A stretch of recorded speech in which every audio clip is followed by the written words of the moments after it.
ದೇವರ ವಾಕ್ಯಗಳನ್ನು ಧ್ಯಾನಿಸುವುದಕ್ಕಾಗಿ ನಮ್ಮ ಹೃದಯವನ್ನು, ನಮ್ಮ ಮನಸ್ಸನ್ನು ಓಪನ್ ಮಾಡಿಟ್ಟು ಕುಳಿತುಕೊಳ್ಳೋಣ. ದೇವರು ನಮ್ಮೊಬ್ಬೊಬ್ಬರೊಂದಿಗೂ ಕೂಡ ಮಾತಾಡ್ತಾರೆ. ಯೆಶಾಯ ಪ್ರವಾದಿಯ ಪುಸ್ತಕ ಅಧ್ಯಾಯ 40 ವಾಕ್ಯ 29 ಹೇಳುತ್ತೆ. ಯೆಶಾಯನ ಗ್ರಂಥ 40ನೇ ಅಧ್ಯಾಯ 29ನೇ ವಾಕ್ಯ ಹೇಳುತ್ತೆ, ದಯಪಾಲಿಸುವನಾತ ಬಲಾಭಿವೃದ್ಧಿಯನ್ನು ಬಳಲಿದವನಿಗೆ, ಅನುಗ್ರಹಿಸುವನಾತ ಚೈತನ್ಯವನ್ನು ನಿತ್ರಾಣನಿಗೆ. He gives power to the faint and strengthens the powerless. ದೇವರು ಯಾರಿಗೆ ಬಲ ಕೊಡ್ತಾರಂತೆ? ಬಲಾಭಿವೃದ್ಧಿಯನ್ನು ಬಳಲಿದವನಿಗೆ, ಚೈತನ್ಯವನ್ನು ನಿತ್ರಾಣನಿಗೆ ದೇವರು ಕೊಡ್ತಾರಂತೆ. ಈ ವಾಕ್ಯವನ್ನು ನಾವು ಇಟ್ಕೊಂಡು ನೋಡುವಾಗ ಈ ಪ್ರಪಂಚದಲ್ಲಿ ಎಷ್ಟೋ ಜನ ಬಳಲಿದವರು, ನಿತ್ರಾಣರು ಇದ್ದಾರೆ. ಅವರಿನ್ನೂ ಮೇಲೆ ಎದ್ದಿಲ್ಲ, ಮಲ್ಕೊಂಡೇ ಇದ್ದಾರೆ. ಯಾಕೆ? ದೇವರ ವಾಕ್ಯ ಸುಳ್ಳಾಗುತ್ತಾ? ದೇವರ ವಾಕ್ಯ ಯಾವತ್ತೂ ಕೂಡ ಸುಳ್ಳಾಗೋದಿಲ್ಲ. ಹಾಗಾದರೆ ಇಲ್ಲಿ ವಾಕ್ಯ ಹೇಳೋದೇನು? ದಯಪಾಲಿಸುವನಾತ ದೇವರು ದಯಪಾಲಿಸ್ತಾರಂತೆ ಬಲಾಭಿವೃದ್ಧಿಯನ್ನು ಬಳಲಿದವನಿಗೆ. He gives power to the faint. ಶಕ್ತಿ ಕೊಡ್ತಾರಂತೆ. ಯಾರು ಒಂದು ಕುಸಿದು ಹೋಗಿದ್ದಾರೋ ಅವರಿಗೆ ಶಕ್ತಿ ಕೊಡ್ತಾರಂತೆ. ಅನುಗ್ರಹಿಸುವನಾತ ಚೈತನ್ಯವನ್ನು ನಿತ್ರಾಣನಿಗೆ, ಸ್ಟ್ರೆಂಥನ್ಸ್ ದ ಪವರ್ಲೆಸ್. ದುರ್ಬಲರಾಗಿ ಇರ್ತಕ್ಕಂಥವ್ರನ್ನ ಅವರು ಬಲಪಡಿಸ್ತಾರಂತೆ. ನಾವು ನೋಡುವಾಗ ಪ್ರಪಂಚದಲ್ಲಿ ದುರ್ಬಲರಾಗಿದ್ದವರು ಜಾಸ್ತಿ ಇದ್ದಾರೆ. ಜೀವನದಲ್ಲಿ ಸೋತು ಬಿದ್ದು ಹೋದವರು ಎಷ್ಟೋ ಜನ ಇದ್ದಾರೆ. ಯಾಕೆ? ಈ ವಾಕ್ಯ ಅವರ ಜೀವನದಲ್ಲಿ ನೆರವೇರಲಿಲ್ಲ. ಕೆಲವು ಟೈಮ್ ನಾವು ಹೇಳ್ಬೋದು, ಇನ್ನು ಸ್ವಲ್ಪ ದಿನ ಬಿಟ್ಟು ನೆರವೇರ್ಬೋದು ಅಂತ ಹೇಳ್ಬೋದು. ಎಷ್ಟೋ ಜನ ಸತ್ಯ ಹೋಗ್ಬಿಟ್ರಲ್ಲ. ಈ ವಾಕ್ಯ ನೆರವೇರ್ದೇನೆ ಎಷ್ಟೋ ಜನ ಹೋಗೇ ಬಿಟ್ಟರು ಪ್ರಪಂಚ ಬಿಟ್ಟು. What about them? ಅವ್ರ ಪರಿಸ್ಥಿತಿ ಏನು ಮತ್ತು ಈ ವಾಕ್ಯ ಎಲ್ಲೋಯ್ತು? ಆದ್ದರಿಂದ ದೇವರ ವಾಕ್ಯವನ್ನು ನಾವು ತೆಗೆದುಕೊಳ್ಳುವಾಗ, ಓದುವಾಗ, ದೇವರು ಅದನ್ನು ಯಾವ ಒಂದು ಉದ್ದೇಶಕ್ಕಾಗಿ ಹೇಳಿದ್ದಾರೆ, ಯಾವ ಉದ್ದೇಶಕ್ಕಾಗಿ ಅದನ್ನು ದೇವರು ಹೇಳಿದ್ದಾರೆ, ಅದು ನಮಗೆ ಮೊದಲು ಅರ್ಥ ಆಗಬೇಕು. ಸುಮ್ಮನೆ ಒಂದು ವಾಕ್ಯ ತೆಗೆದುಕೊಂಡು ಇದು ದೇವರು ಹೇಳಿದ್ದಾರೆ ಅಂತ ಹೇಳಿದರೆ, ದೇವರೇ ಹೇಳಿದ್ದು, ಬಟ್ ಯಾವ ಉದ್ದೇಶಕ್ಕಾಗಿ ಹೇಳಿದ್ದಾರೆ, ಯಾವ ಒಂದು ಇಂಟೆನ್ಷನ್ನಿಂದ ಹೇಳಿದ್ದಾರೆ, ಅದು ನಮಗೆ ಚೆನ್ನಾಗಿ ಗೊತ್ತಿರಬೇಕು. ಓಕೆ, 31ನೇ ವಾಕ್ಯ ನಾವು ಓದೋಣ.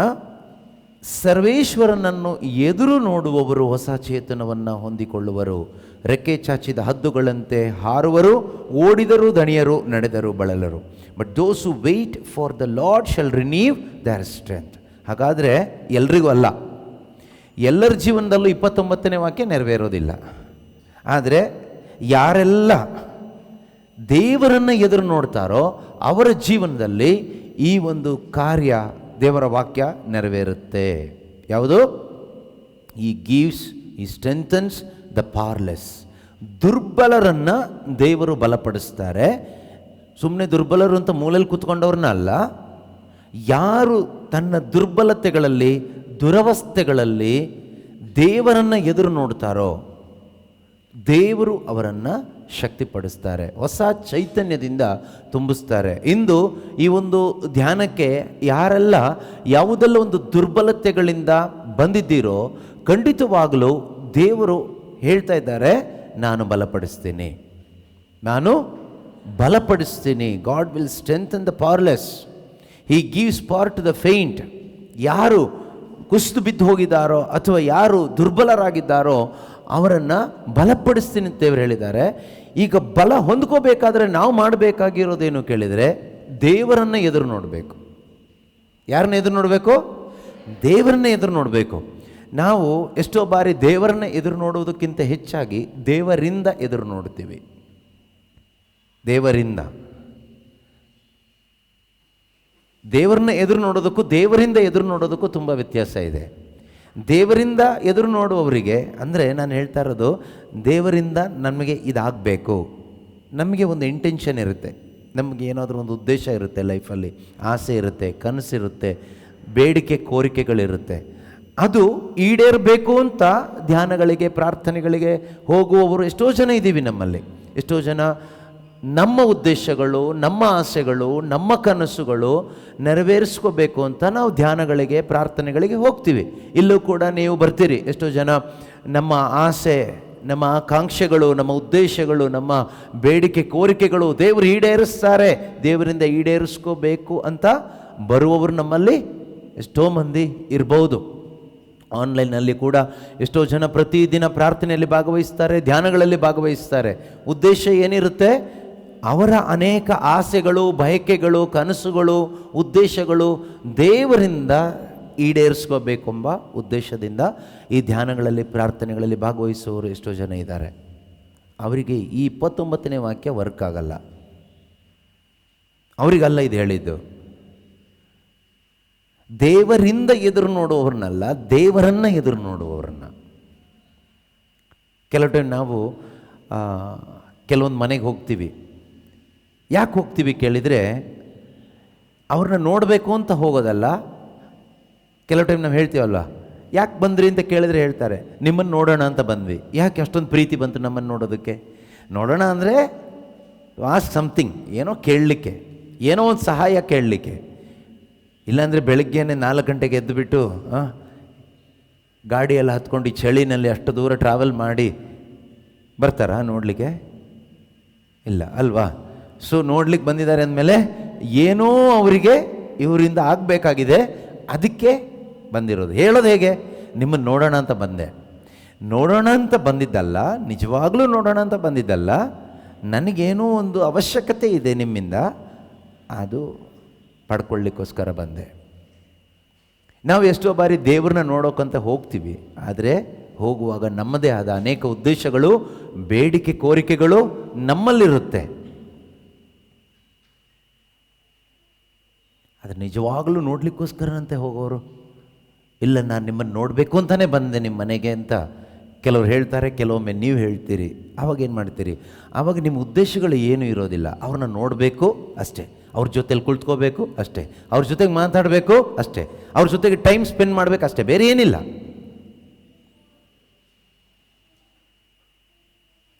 ಎರಡೂ ಹೇಳೋದು ಒಂದೇನೆ, ನಿಮ್ಮನ್ನು ನೋಡಬೇಕು ಅಂತ ಬಂದೆ. ಅಥವಾ ಮನೇಲಿ ಹೇಳಿ ಹೋಗ್ತೀವಿ, ಹೋಗ್ಬಿಟ್ಟು ಅವ್ರನ್ನ ಒಂದು ಸರಿ ನೋಡ್ಕೊಂಡು ಬರ್ತೀನಿ. ಏನಾದರೂ ಒಂದು ಉದ್ದೇಶ ಇರುತ್ತೆ. ಆದರೆ ನಿಜವಾಗಲೂ ನಿಮ್ಮನ್ನು ನೋಡಬೇಕು, ನಿಮ್ಮ ಜೊತೆ ಕುತ್ಕೋಬೇಕು, ಮಾತಾಡಬೇಕು, ಟೈಮ್ ಸ್ಪೆಂಡ್ ಮಾಡಬೇಕು, ಅದಕ್ಕೆ ಬಂದಿದ್ದೀನಿ ಅಂತ ಹೇಳೋದಕ್ಕೂ, ನಮ್ಮದೇ ಅನೇಕ ಉದ್ದೇಶಗಳನ್ನ ಇಟ್ಕೊಂಡು ನಾನು ನಿಮ್ಮ ಹತ್ರ ನಿಮ್ಮನ್ನು ನೋಡಲಿಕ್ಕೆ ಬಂದಿದ್ದೀನಿ ಅಂತ ಹೇಳೋದಕ್ಕೂ ವ್ಯತ್ಯಾಸ ಇದೆ. ನಮ್ಮ ದೇವರ ಸಂಬಂಧದಲ್ಲೂ ಕೂಡ ಎಷ್ಟೋ ಬಾರಿ ನಾವು ಪ್ರಾರ್ಥನೆ ಮಾಡುವಾಗ, ಧ್ಯಾನಗಳಲ್ಲಿ ಭಾಗವಹಿಸುವಾಗ ಇದೇ ರೀತಿಯಲ್ಲಿ ನಾವು ಕೂಡ ಇರ್ತೀವಿ. ಯಾವ ರೀತಿಯಲ್ಲಿ? ದೇವರನ್ನ ನೋಡಬೇಕು ಅಂತ ಬಂದಿದ್ದೀವಿ ಅಂತ ಹೇಳ್ತೀವಿ, ಆದರೆ ನಿಜವಾಗ್ಲೂ ನಮ್ಮ ಮನಸ್ಸಲ್ಲಿ ಏನಾದರೂ ಒಂದು ಇಂಟೆನ್ಷನ್ ಇದ್ದೇ ಇರುತ್ತೆ, ಆಸೆಗಳು ಇದ್ದೇ ಇರುತ್ತೆ, ಬೇಡಿಕೆ ಕೋರಿಕೆಗಳು ಇದ್ದೇ ಇರುತ್ತೆ. ಅದೇನು ತಪ್ಪು ಪಾಪ ಅಂತಲ್ಲ ನಾನು ಹೇಳ್ತಾ ಇರೋದು. ನಿಮ್ಮ ಆಸೆ ಆಕಾಂಕ್ಷೆಗಳು, ಬೇಡಿಕೆ ಕೋರಿಕೆಗಳು ಇರಲಿ. ಕೆಲವ್ರ ಹೃದಯದಲ್ಲಿ ಒಳ್ಳೆಯ ಆಸೆ ಇರುತ್ತೆ ಅಲ್ವಾ? ಸೊ ನಮ್ಮ ಆಸೆ ಎಲ್ಲ ನಮ್ಗೆ ಒಳ್ಳೆಯದೇ ಅಲ್ವಾ? ನಮ್ಮ ಆಸೆಗಳು ಯಾವುದಾದ್ರೂ ಕೆಟ್ಟದ್ದು ಅಂತ ನಾವು ಹೇಳ್ತೀವಾ? ಇಲ್ಲ, ನಮ್ಮ ಆಸೆಗಳೆಲ್ಲವೂ ಕೂಡ ಒಳ್ಳೆಯ ಆಸೆಗಳೇ. ಈ ಆಸೆಗಳನ್ನ ಇಟ್ಕೊಂಡು ನಾವು ಬರ್ತೀವಿ, ಆದರೆ ನಾವು ಈ ಬಲ ಹೊಂದ್ಕೊಳ್ಳೋದಿಲ್ಲ. ಈ ನವ ಚೈತನ್ಯವನ್ನು ಹೊಂದಿಕೊಳ್ಳಲಿಕ್ಕೆ ಸಾಧ್ಯ ಆಗೋದಿಲ್ಲ. ದೇವರನ್ನು ನಿರೀಕ್ಷಿಸುವವರು, but those who wait for the Lord shall renew their strength. ದೇವರನ್ನು ನಿರೀಕ್ಷಿಸುವವರು ಹೊಸ ಬಲವನ್ನು ಹೊಂದಿಕೊಳ್ತಾರೆ. ಯಾರೆಲ್ಲ ಇಂದಿಲ್ಲಿ ಬಂದಿದ್ದೀರೋ, ನಿಮ್ಮ ನಿರೀಕ್ಷೆ ಬೇರೆ ಇರ್ಬೋದು, ಅದನ್ನು ಸೈಡಿಗೆ ಇಟ್ಬಿಡೋಣ. ನಾವು ಬೇರೆ ಏನೇನೋ ನಿರೀಕ್ಷೆ ಇಟ್ಕೊಂಡು ಇಲ್ಲಿಗೆ ಬಂದಿರ್ಬೋದು ನಮ್ಮ ಮೈಂಡಲ್ಲಿ. ಇನ್ನು ಕೆಲವರು ಸುಮ್ಮನೆ ಟೈಮ್ ಪಾಸ್ಗಂತ ಬಂದಿರ್ಬೋದು ಅಲ್ವಾ? ಸುಮ್ಮನೆ ಕೂತ್ಕೊಳ್ಳೋಣ, ಏನು ಹೇಳ್ತಾರೆ ನೋಡೋಣ, ಮಧ್ಯಾಹ್ನ ಊಟ ಮಾಡೋಣ, ಹೋಗೋಣ, ಆ ರೀತಿ ಬರೋರು. ಕೆಲವರು ಹೇಳ್ತಾರಲ್ಲ, ಏನು ಬಂದಿದ್ದೀರಾ ಈ ಕಡೆ? ಸುಮ್ಮನೆ ಬಂದ್ವಿ. ಅವ್ರಿಗೇನು ಇರೋದಿಲ್ಲ ತಲೆಯಲ್ಲಿ. ಅವ್ರನ್ನ ನೋಡಬೇಕು ಅಂತ ಬಂದಿದ್ದು ಅಲ್ಲ, ಮಾತಾಡಬೇಕು ಅಂತ ಬಂದಿದ್ದು ಅಲ್ಲ, ಅಥವಾ ಏನೋ ಕೇಳಬೇಕು ಅಂತ ಬಂದಿದ್ದು ಅಲ್ಲ, ಸುಮ್ಮನೆ ಬಂದಿದ್ದು. ಹಾಗೆ ಈ ಪ್ರತಿದಿನ ಈ ಪ್ರಾರ್ಥನೆಗೆ ಆನ್ಲೈನ್ನಲ್ಲಿ, ಯೂಟ್ಯೂಬಲ್ಲಿ, ಅಲ್ಲಿ ಇಲ್ಲಿ ಧ್ಯಾನಕ್ಕೆ ಸುಮ್ಮನೆ ಬರೋರು ಸುಮಾರು ಜನ ಇದ್ದಾರೆ. ಸುಮ್ಮನೆ ಅವ್ರು ಸುಮ್ಮನೆ ಕೈ ಬೀಸ್ಕೊಂಡು ಬರ್ತಾರೆ. ಒಂದು ಬೈಬಲ್ ಇಲ್ಲ, ನೋಟ್ಬುಕ್ ಇಲ್ಲ, ಪೆನ್ ಇಲ್ಲ, ಏನಿಲ್ಲ. ಅವ್ರಿಗೇನು ಬೇಡ, ಅವ್ರಿಗೆ ಸುಮ್ಮನೆ ಬರಬೇಕು, ಕೂತ್ಕೋಬೇಕು, ಇವತ್ತಿಂದು ಒಂದು ಪ್ರೋಗ್ರಾಮ್ ಆಗಬೇಕು. ಪ್ರೋಗ್ರಾಮ್ ದೇವ್ರು ಇವತ್ತು ಏನು ಮಾತಾಡ್ತಾರೆ ಅದನ್ನು ನಾನು ತಗೋಬೇಕು ಅಂತಕ್ಕಂಥ ದಾಹದಲ್ಲಿ ಇಲ್ಲ.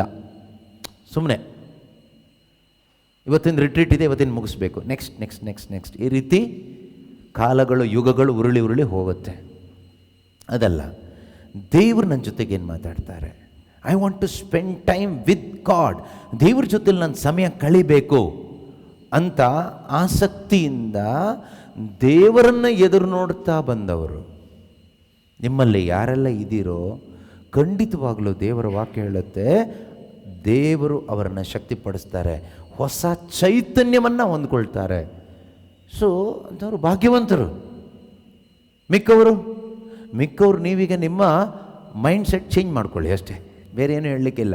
ನೀವು ಸುಮ್ಮನೆ ಬಂದಿದ್ದಿರ್ಬೋದು, ಅಥವಾ ನಿಮ್ಮದೇ ಆದ ಉದ್ದೇಶಗಳನ್ನು ಇಟ್ಕೊಂಡು ಬಂದಿರ್ಬೋದು. ದೇವರ ಹತ್ರ ಪ್ರಾರ್ಥನೆ ಮಾಡಿ, ದೇವರೇ ನಾನು ನನ್ನದೇ ಆದ ಅನೇಕ ಉದ್ದೇಶಗಳನ್ನು, ಬೇಡಿಕೆ ಕೋರಿಕೆಗಳನ್ನು ಇಟ್ಕೊಂಡು ನಾನು ಬಂದಿದ್ದೀನಿ ಸ್ವಾಮಿ, ನನ್ನನ್ನು ಕ್ಷಮಿಸಿಬಿಡಿ, ನನಗೆ ಯಾವುದು ಬೇಡ, ನನ್ನ ಬೇಡಿಕೆ ಕೋರಿಕೆ ಯಾವುದು ನೆರವೇರೋದೇ ಬೇಡ, ನಿನ್ನ ಇಚ್ಛೆ ನೆರವೇರಬೇಕು. ಅಥವಾ ನಾನು ಸುಮ್ಮನೆ ಬಂದಿದ್ದೀನಿ ಸ್ವಾಮಿ, ಕರೆದ್ರು ಅಂತ ಬಂದೆ, ಅಥವಾ ಪ್ರತಿ ತಿಂಗಳು ಬರ್ತಾ ಇದ್ದೀನಿ ಅಂತ ಇವತ್ತು ಬಂದೆ, ಅಥವಾ ಒಂದು ಸಾಂಪ್ರದಾಯಿಕವಾಗಿ ಎಲ್ಲಿ ಪ್ರೇಯರ್ ಆಗುತ್ತೋ ಅಲ್ಲಿ ಹೋಗಿ. ಕೆಲವರು ಇದ್ದಾರೆ ನೋಡಿ, ಕರಿಸ್ಮ್ಯಾಟಿಕಲ್ ಆ ರೀತಿ ಜಾಸ್ತಿ, ಎಲ್ಲಿ ಪ್ರೇಯರ್ ಆಗುತ್ತೋ ಅವ್ರು ಅಲ್ಲಿ ಇರ್ತಾರೆ. ಪ್ರೇಯರ್ ಪ್ರೇಯರ್ ಪ್ರೇಯರ್ ಪ್ರೇಯರ್, ಧ್ಯಾನ ಧ್ಯಾನ ಧ್ಯಾನ, ಎಲ್ಲ ಧ್ಯಾನದಲ್ಲೂ ಇರ್ತಾರೆ. ಯಾವುದೇ ರೀತಿಯ ಒಂದು ಆಧ್ಯಾತ್ಮಿಕ ಬೆಳವಣಿಗೆ ಇಲ್ಲ. ನಮ್ಮಲ್ಲೂ ಎಷ್ಟೋ ಜನ ಇದ್ದಾರೆ ಆ ಥರ, ನಮ್ಮ ಟೀಮಲ್ಲೂ ಇದ್ದಾರೆ, ಎಲ್ಲ ಟೀಮಲ್ಲೂ ಇರ್ತಾರೆ, ಎಲ್ಲ ಸಭೆಗಳಲ್ಲೂ ಇರ್ತಾರೆ, ಎಲ್ಲ ಪ್ರೇಯರ್ ಗ್ರೂಪ್ಗಳಲ್ಲೂ ಇರ್ತಾರೆ, ಧ್ಯಾನಕ್ಕಿರ್ತಾರೆ, ಧ್ಯಾನದಲ್ಲಿರ್ತಾರೆ, ಊಟದಲ್ಲಿರ್ತಾರೆ. ಆತ್ಮಿಕವಾಗಿ ಯಾವುದೇ ಬೆಳವಣಿಗೆ ಇರೋದಿಲ್ಲ. ಏನು ಪ್ರಯೋಜನ? ಆತ್ಮಿಕವಾಗಿ ಬೆಳಿಬೇಕಾದರೆ ಆತ್ಮನ ಬಲ ಬೇಕು. Okay, if you want to grow spiritually, you need the power of the Holy Spirit. ಆ ಪವಿತ್ರಾತ್ಮನ ಶಕ್ತಿ ಬೇಕು. ಯೇಸು ಸ್ವಾಮಿ ಕೂಡ ಹೇಳ್ತಾರೆ, ಲೂಕನ ಶುಭ ಸಂದೇಶ 11ನೇ ಅಧ್ಯಾಯದಲ್ಲಿ 9ರಿಂದ ಇರತಕ್ಕಂಥ ವಾಕ್ಯಗಳನ್ನ ಓದಿದರೆ ನಮಗೆ ಗೊತ್ತಾಗುತ್ತೆ. ಲೂಕ್ ಚಾಪ್ಟರ್ 11:9 ಆನ್ವರ್ಡ್ಸ್, ಕೇಳಿರಿ ನಿಮಗೆ ಕೊಡಲಾಗುವುದು, ಹುಡುಕಿರಿ ನಿಮಗೆ ಸಿಗುವುದು, ತಟ್ಟಿರಿ ನಿಮಗೆ ತೆರೆಯಲಾಗುವುದು. ಸುಮ್ಮನೆ ಕೂತ್ಕೊಳ್ಳೋನಿಗೆ ಸಿಗಬಹುದು ಅಂತ ಹೇಳಲಿಲ್ಲ ಅಲ್ವಾ? ಕೇಳುವವನಿಗೆ, ಹುಡುಕುವವನಿಗೆ, ತಟ್ಟುವವನಿಗೆ ಸಿಗುತ್ತೆ, ಓಪನ್ ಆಗುತ್ತೆ ಅಂತ ಹೇಳಿದ್ದಾರೆ. ಆಮೇಲೆ ಏನು ಸಿಗುತ್ತೆ ಅಂತಲೂ ಹೇಳಿದ್ದಾರೆ. ಏನು ಸಿಗುತ್ತೆ? ಹುಡುಕೋರಿಗೆ ಏನು ಸಿಗುತ್ತೆ? ಜಾಬ್ ಹುಡುಕಿ ಅಂತ ಅಲ್ಲದೆ ಹೇಳಿರೋದು, ಅಥವಾ ನಿಮಗೆ ಯಾವುದೋ ಮದುವೆ ಆಗಿಲ್ಲ, ಮದುವೆ ಆಗ್ಲಿಕ್ಕೆ ಒಂದು ಜೀವನ ಸಂಗಾತಿ ಹುಡುಕಿ ಅಂತ ಅಲ್ಲ ಹೇಳಿರೋದು, ಅಥವಾ ಇನ್ಯಾವುದೋ ಹುಡುಕಿ ಅಂತ ಅಲ್ಲ ಹೇಳಿರೋದು. ನಿಮ್ಗೆ ಒಳ್ಳೆ ಸೈಟ್ ಎಲ್ಲಿ ಸಿಗುತ್ತೆ ಅದನ್ನು ಹುಡುಕಿ ಅದೆಲ್ಲ ಹೇಳಿರೋದು. ಇದು ಯಾವುದು ಅದಲ್ಲ. ಅಳಿದು ಹೋಗುವಂಥ ಯಾವುದನ್ನು ಹುಡುಕಿ ಅಂತ ಅಲ್ಲ ದೇವರು ಹೇಳಿರೋದು. ಅದಕ್ಕಾಗಿ ಕೇಳಿರಿ, ಅದಕ್ಕಾಗಿ ತಟ್ಟಿರಿ ಅಂತನೂ ಅಲ್ಲ ಹೇಳಿರೋದು. ಇಲ್ಲಿ ಕೇಳಿರಿ, ಹುಡುಕಿರಿ, ತಟ್ಟಿರಿ ಅಂತ ದೇವರು ಹೇಳಿರೋದು ಸ್ವರ್ಗಕ್ಕೆ ಸಂಬಂಧಪಟ್ಟಿದ್ದು, ನಿತ್ಯ ಜೀವಕ್ಕೆ ಸಂಬಂಧಪಟ್ಟಿದ್ದು. ಅದೇನು ಕೇಳಿದರೆ ಪರಿಶುದ್ಧ ಆತ್ಮರು. 13ನೇ ವಾಕ್ಯದಲ್ಲಿ ಹೇಳ್ತಾರಲ್ವಾ, ಕೆಟ್ಟವರಾದ ನೀವೇ ನಿಮ್ಮ ಮಕ್ಕಳಿಗೆ ಒಳ್ಳೆಯದನ್ನು ಕೊಡಬಲ್ಲಿರಾದರೆ. ನಿಮ್ಮಲ್ಲಿ ಯಾರು ತಾನೇ ಮಗ ರೊಟ್ಟಿ ಕೇಳಿದರೆ ಕಲ್ಲು ಕೊಡ್ತಾರೆ? ಇಲ್ಲ. ಮೊಟ್ಟೆ ಕೇಳಿದರೆ ಅಥವಾ ಹಾವಿನ ಚೇಳನ್ನ ಕೊಡ್ತಾರೆ? ಕೊಡೋದಿಲ್ಲ. ಕೆಟ್ಟವರಾದ ನಿಮಗೆ ಗೊತ್ತಿದೆ ನಿಮ್ಮ ಮಕ್ಕಳಿಗೆ ಒಳ್ಳೇದು ಕೊಡಬೇಕು ಅಂತ. ಹಾಗಿರುವಾಗ ಸ್ವರ್ಗದಲ್ಲಿರುವ ನಮ್ಮ ತಂದೆ ತಮ್ಮನ್ನು ಕೇಳಿಕೊಳ್ಳುವವರಿಗೆ ಏನು ಕೊಡ್ತಾರಂತೆ? ಏನಂತ ಬರೆದಿದೆ ನಿಮ್ಮ ಬೈಬಲಲ್ಲಿ? ಕೆಟ್ಟವರಾದ ನೀವು ನಿಮ್ಮ ಮಕ್ಕಳಿಗೆ ಒಳ್ಳೆಯ ಪದಾರ್ಥಗಳನ್ನು ಕೊಡಬಲ್ಲವರಾದರೆ ಅವಕ್ಕಿಂತಲೂ ಹೆಚ್ಚಾಗಿ ಸ್ವರ್ಗದಲ್ಲಿರುವ ನಿಮ್ಮ ತಂದೆ ತಮ್ಮನ್ನು ಕೇಳಿಕೊಳ್ಳುವವರಿಗೆ ಪವಿತ್ರಾತ್ಮ ಅವರನ್ನೇ ಅನುಗ್ರಹಿಸಬಲ್ಲರು. ತಮ್ಮನ್ನು ಕೇಳಿಕೊಳ್ಳುವವರಿಗೆ, ಹುಡುಕುವವರಿಗೆ, ತಟ್ಟುವವರಿಗೆ ಏನು ಕೊಡ್ತಾರೆ ಕೇಳಿದರೆ ಪವಿತ್ರಾತ್ಮ ಅವರನ್ನೇ ಕೊಡ್ತಾರಂತೆ. ಪ್ರತಿ ಬಾರಿ ನಾವು ದೇವರನ್ನು ಹುಡುಕುವಾಗ ದೇವರು ನಮಗೆ ಈ ಪವಿತ್ರಾತ್ಮನ ಬಲವನ್ನು ಕೊಡ್ತಾರೆ. ನಮಗೆ ಯಾಕೆ ಈ ಬಲ ಸಿಗ್ತಾ ಇಲ್ಲ? ಈ ಬಲ ಇದ್ದರೆ ಮಾತ್ರನೇ ನಾವು ಆಧ್ಯಾತ್ಮಿಕವಾಗಿ ಬೆಳವಣಿಗೆ ಹೊಂದಲಿಕ್ಕಾಗತ್ತೆ. ಸ್ಪಿರಿಚುವಲ್ ಗ್ರೋತ್ಗೆ ಹೋಲಿ ಸ್ಪಿರಿಟ್ ಪವರ್ ಬೇಕು, ಪವಿತ್ರಾತ್ಮನ ಶಕ್ತಿ ಬೇಕು. ಆಧ್ಯಾತ್ಮಿಕವಾಗಿ ನಾವು ಬೆಳಿಬೇಕಾದ್ರೆ ನಮಗೇನು ಬೇಕು? ಪವಿತ್ರಾತ್ಮನ ಶಕ್ತಿ ಬೇಕು. ನಮಗೆ ಕೆಲವೊಮ್ಮೆ ನಾವು ತಪ್ಪಾಗಿ ಅರ್ಥ ಮಾಡ್ಕೊಳ್ತೀವಿ. ಆಧ್ಯಾತ್ಮಿಕ ಬೆಳವಣಿಗೆ ಅಂದರೆ ಮೊದಲು ಏನು ಪ್ರಾರ್ಥನೆ ಮಾಡಲಿಕ್ಕೆ ಬರ್ತಾ ಇರಲಿಲ್ಲ, ಈಗ ಪ್ರೇಯರ್ ಗ್ರೂಪ್ ಸೇರಿದ ಮೇಲೆ ಒಳ್ಳೆ ಪ್ರಾರ್ಥನೆ ಮಾಡೋದು ಕಲ್ತಿದ್ದಾನೆ ನನ್ನ ಮಗ, ಆಧ್ಯಾತ್ಮಿಕವಾಗಿ ಬೆಳೆದಿದ್ದಾನೆ ಅಂತ ನಾವು ಹೇಳ್ತೀವಿ. ಅದು ಆಧ್ಯಾತ್ಮಿಕ ಬೆಳವಣಿಗೆ ಅಲ್ಲ. ಅದು ಮೊದಲು ಪ್ರಾರ್ಥನೆ ಮಾಡಲಿಕ್ಕೆ ಬರ್ತಿರಲಿಲ್ಲ, ಈಗ ಪ್ರಾರ್ಥನೆ ಮಾಡೋದು ಕಲಿತ ಅಷ್ಟೇ. ಕೆಲವೊಮ್ಮೆ ನಾವು ಹೇಳ್ತೀವಲ್ಲ, ಮೊದಲು ಒಂದು ಹಾಡು ಹೇಳಲಿಕ್ಕೆ ಬರ್ತಿರಲಿಲ್ಲ, ಈಗ ಒಳ್ಳೊಳ್ಳೆ ಹಾಡು ಹೇಳ್ತಾನೆ, ಎಷ್ಟೊಂದು ದೇವರ ಹಾಡು ಹೇಳ್ತಾನೆ. ಆಧ್ಯಾತ್ಮಿಕವಾಗಿ ನನ್ನ ಮಗ ಬೆಳೆದಿದ್ದಾನೆ, ಮಗಳು ಬೆಳೆದಿದ್ದಾಳೆ. ಹೇಗೆ ತುಂಬ ಚೆನ್ನಾಗಿ ಹಾಡೋದ್ರಿಂದ ಬೆಳೆದಿದ್ದಾರೆ ಅಂತನಾ? ಅಲ್ಲ. ಮೊದಲು ಒಬ್ಬರ ಹತ್ರ ನಿಂತ್ಕೊಂಡು ಮಾತಾಡಲಿಕ್ಕೆ ಆಗ್ತಾ ಇರಲಿಲ್ಲ, ಈಗ ಎಷ್ಟೋ ದೇವರ ವಾಕ್ಯ ಬೋಧನೆ ಮಾಡ್ತಾನೆ, ಆಧ್ಯಾತ್ಮಿಕವಾಗಿ ಬೆಳೆದಿದ್ದಾನೆ. ಅಲ್ಲ. ಮೊದಲು ಪ್ರಾರ್ಥನೆಯೇ ಮಾಡ್ತಾ ಇರಲಿಲ್ಲ, ಈಗ ತುಂಬ ಪ್ರಾರ್ಥನೆ ಮಾಡ್ತಾನೆ, ಆದ್ದರಿಂದ ಆಧ್ಯಾತ್ಮಿಕವಾಗಿ ಬೆಳೆದಿದ್ದಾನೆ ಅಂತ ಹೇಳ್ತಾರೆ. ಅದು ಅಲ್ಲ. ಅದು ಯಾವುದು ಆಧ್ಯಾತ್ಮಿಕ ಬೆಳವಣಿಗೆ ಅಲ್ಲ. ಅದಕ್ಕೆ ಬೇರೆ ಏನಾದರೂ ಹೇಳ್ಬೋದು ನೀವು ಬೇಕಾದರೆ. ಧಾರ್ಮಿಕವಾಗಿ ಬೆಳೆದಿದ್ದಾನೆ ಅಂತ ಹೇಳ್ಬೋದು, ಅಥವಾ ಕರಿಸ್ಮ್ಯಾಟಿಕಲ್ಲಿ ಬೆಳೆದಿದ್ದಾನೆ ಅಂತ ಹೇಳ್ಬೋದು. ಆಧ್ಯಾತ್ಮಿಕವಾಗಿ ಬೆಳೆಯೋದು ಅಂದರೆ, ನಿಜವಾಗಲೂ ಆಧ್ಯಾತ್ಮಿಕವಾದ ಬೆಳವಣಿಗೆ ಅಂದರೆ ಒಂದು ಅಳಿವು. ಆಧ್ಯಾತ್ಮಿಕವಾಗಿ ಬೆಳೆಯೋದು ಅಂದರೆ ನಾನು ಅಳಿಯೋದೇ ಆಧ್ಯಾತ್ಮಿಕವಾಗಿ ಬೆಳವಣಿಗೆ.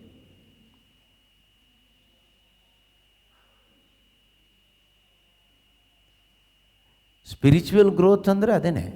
ಆಧ್ಯಾತ್ಮಿಕವಾದ ನಿಜವಾದ ಆಧ್ಯಾತ್ಮಿಕ ಬೆಳವಣಿಗೆ ಅಂದರೆ ನಾನು ಅಳಿಯೋದು, ನನ್ನ ಆಸೆ, ನನ್ನ ಇಷ್ಟ, ನನ್ನ ಗುರಿ, ನನ್ನ ಧ್ಯೇಯ, ನನ್ನ ಉದ್ದೇಶಗಳು ಇದೆಲ್ಲ ಲಯ ಆಗ್ತಾ ಹೋಗುತ್ತೆ, ಮೈನಸ್ ಆಗ್ತಾ ಹೋಗುತ್ತೆ. ದೇವರ ಉದ್ದೇಶ, ದೇವರ ಚಿತ್ತ, ದೇವರ ಆಸೆ, ದೇವರ ಬಯಕೆ, ದೇವರ ಸ್ವಭಾವ ನನ್ನ ಜೀವಿತದಲ್ಲಿ ಬರುತ್ತೆ. ಅದನ್ನು ಸಿಂಪಲಾಗಿ ಹೇಳಬೇಕಾದ್ರೆ, ಕ್ರಿಸ್ತ ಯೇಸುವಿನ ಅನುರೂಪಕ್ಕೆ ನಾವು ದಿನದಿಂದ ದಿನಕ್ಕೆ ಬೆಳೆಯುವುದೇ ಆಧ್ಯಾತ್ಮಿಕ ಬೆಳವಣಿಗೆ. ನಿಜವಾದ ಆಧ್ಯಾತ್ಮಿಕ ಬೆಳವಣಿಗೆ ಅಂದರೆ ಚೆನ್ನಾಗಿ ಪ್ರಾರ್ಥನೆ ಕಲಿಯೋದು, ಬೋಧನೆ ಕಲಿಯೋದು, ಹಾಡು ಕಲಿಯೋದು, ಅಥವಾ ಕರಿಸ್ಮ್ಯಾಟಿಕ್ ಗ್ರೂಪಲ್ಲಿ ಬೇರೆ ಬೇರೆ ಏನೇನೋ ಮಾಡ್ತೀವಲ್ಲ ನಾವು, ಇದು ಯಾವುದು ಅಲ್ಲ. ನಾವು ಅದೇ ಅಂತ ತಿಳ್ಕೊಂಡ್ರೆ ಮೂರ್ಖರಾಗಿ ಹೋಗ್ಬಿಡ್ತೀವಿ. ನಾವು ಆಧ್ಯಾತ್ಮಿಕವಾಗಿ ಯಾಕೆ ಬೆಳೀತಾ ಇಲ್ಲ ಅಂದರೆ ಇದಕ್ಕೇನೆ. ನಾವು ಇದೆಲ್ಲ ಚೆನ್ನಾಗಿ ತಿಳ್ಕೊಂಡಿದ್ದೀವಿ, ಇದು ಬೆಳವಣಿಗೆ ಅಂತ ತಗೊಂಡಿದ್ದೀವಿ. ಅದಲ್ಲ ಬೆಳವಣಿಗೆ. ಹಾಡು ಹೇಳಲಿಕ್ಕೆ ಗೊತ್ತಿಲ್ಲದವನು ಚೆನ್ನಾಗಿ ಹಾಡು ಹೇಳೋದಲ್ಲ ಬೆಳವಣಿಗೆ. ಬೋಧನೆ ಮಾಡಲಿಕ್ಕೆ ಗೊತ್ತಿಲ್ಲದವನು ಚೆನ್ನಾಗಿ ಬೋಧನೆ ಮಾಡೋದಲ್ಲ ಆಧ್ಯಾತ್ಮಿಕ ಬೆಳವಣಿಗೆ. ಬೈಬಲ್ ಓದಲಿಕ್ಕೆ ಗೊತ್ತಿಲ್ಲದವನು ಈಗ ಬೈಬಲ್ ಓದೋದು ಅಲ್ಲ ಆಧ್ಯಾತ್ಮಿಕ ಬೆಳವಣಿಗೆ. ಹಲ್ಲೆಲೂಯ ಹೇಳಲಿಕ್ಕೆ ಗೊತ್ತಿಲ್ಲದವನಿಗೆ 24 ಗಂಟೆ ಬಾಯಿ ಬಿಟ್ಟರೆ ಹಲ್ಲೆಲೂಯನೇ, ಬೇರೆ ಏನು ಹೇಳೋದೇ ಇಲ್ಲ. ಅದೆಲ್ಲ ಆಧ್ಯಾತ್ಮಿಕ ಬೆಳವಣಿಗೆ. ಆಧ್ಯಾತ್ಮಿಕ ಬೆಳವಣಿಗೆ ಅಂದರೆ ಕ್ರಿಸ್ತ ಯೇಸುವಿನ ಆ ಒಂದು ಅನುರೂಪಕ್ಕೆ ನಾನು ಬರ್ತಾ ಇರೋದು. True spiritual growth. ಅಲ್ಲಿ ನಾನು ಲಯವಾಗ್ತಾ ಇರ್ತೀನಿ. ದಿನದಿಂದ ದಿನಕ್ಕೆ ನಾನು ಇಲ್ಲದಾಗಿ ಆತನು ಬೆಳೀತಾ ಇರ್ತಾನೆ. ಯೋಹಾನರು ಹೇಳ್ತಾರಲ್ವ, ಆತನು ಬೆಳೀತಾ ಇರಬೇಕು, ನಾನು ಅಳಿತಾ ಇರಬೇಕು. ಅದೇ ನಿಜವಾದ ಆಧ್ಯಾತ್ಮಿಕ ಬೆಳವಣಿಗೆಯ ಸೂತ್ರ. ಆತನು ಬೆಳೀತಾ ಇರಬೇಕು, ನಾನು ಅಳಿತಾ ಇರಬೇಕು. ಅಂದರೆ ನನ್ನ ಜೀವಿತದಲ್ಲಿ ಯೇಸು ಕ್ರಿಸ್ತನ ಸ್ವಭಾವ ಇನ್ಕ್ರೀಸ್ ಆಗ್ತಾ ಇರಬೇಕು ದಿನದಿಂದ ದಿನಕ್ಕೆ. ಒಂದು ಧ್ಯಾನಕೂಟ ಮುಗಿದ ಮೇಲೆ ಇನ್ನೊಂದು ಧ್ಯಾನಕೂಟಕ್ಕೆ ಬರುವಾಗ, ಒಂದು ವರ್ಷದಿಂದ ಇನ್ನೊಂದು ವರ್ಷಕ್ಕೆ ಬರುವಾಗ ಕ್ರಿಸ್ತ ಯೇಸುವಿನ ಸ್ವಭಾವ, ಕ್ರಿಸ್ತ ಯೇಸುವಿನ ಆಲೋಚನೆ, ಕ್ರಿಸ್ತನ ಮನೋಭಾವನೆ ಇದು ನಮ್ಮಲ್ಲಿ ಇನ್ಕ್ರೀಸ್ ಆಗ್ತಾ ಇರಬೇಕು. That is spiritual growth. ಅದಲ್ಲದೆ ಇರೋದೆಲ್ಲ ಬೇರೆ ಬೇರೆ ಗ್ರೋತ್, ಅದು ಬೇಡ ನಮಗೆ. ಯಾವ ಗ್ರೋತ್ ಗೊತ್ತಿಲ್ಲ, ಏನಾದರೂ ಒಂದು ಹೆಸರು ಇಟ್ಕೋಬೋದು ನಾವು. ಆದರೆ ಈ ಆಧ್ಯಾತ್ಮಿಕವಾಗಿ ನಾನು ಯಾಕೆ ಬೆಳಿಲಿಕ್ಕೆ ಆಗ್ತಾ ಇಲ್ಲ ಅಂದರೆ ಈ ಶಕ್ತಿ ಇಲ್ಲ. ಆಧ್ಯಾತ್ಮಿಕ ಬೆಳವಣಿಗೆಗೆ ಬೇಕಾಗಿರ್ತಕ್ಕಂಥ ಶಕ್ತಿ ಆಧ್ಯಾತ್ಮಿಕ ಶಕ್ತಿ.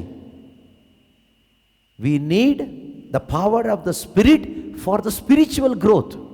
ಆಧ್ಯಾತ್ಮಿಕ ಬೆಳವಣಿಗೆಗೆ ದೇವರ ಆತ್ಮನ ಶಕ್ತಿ ಬೇಕು. ದೇವರ ಆತ್ಮನ ಶಕ್ತಿ ನನಗೆ ಯಾಕೆ ಸಿಕ್ಕಿಲ್ಲ? ನೀನು ಹುಡುಕಿಲ್ಲ.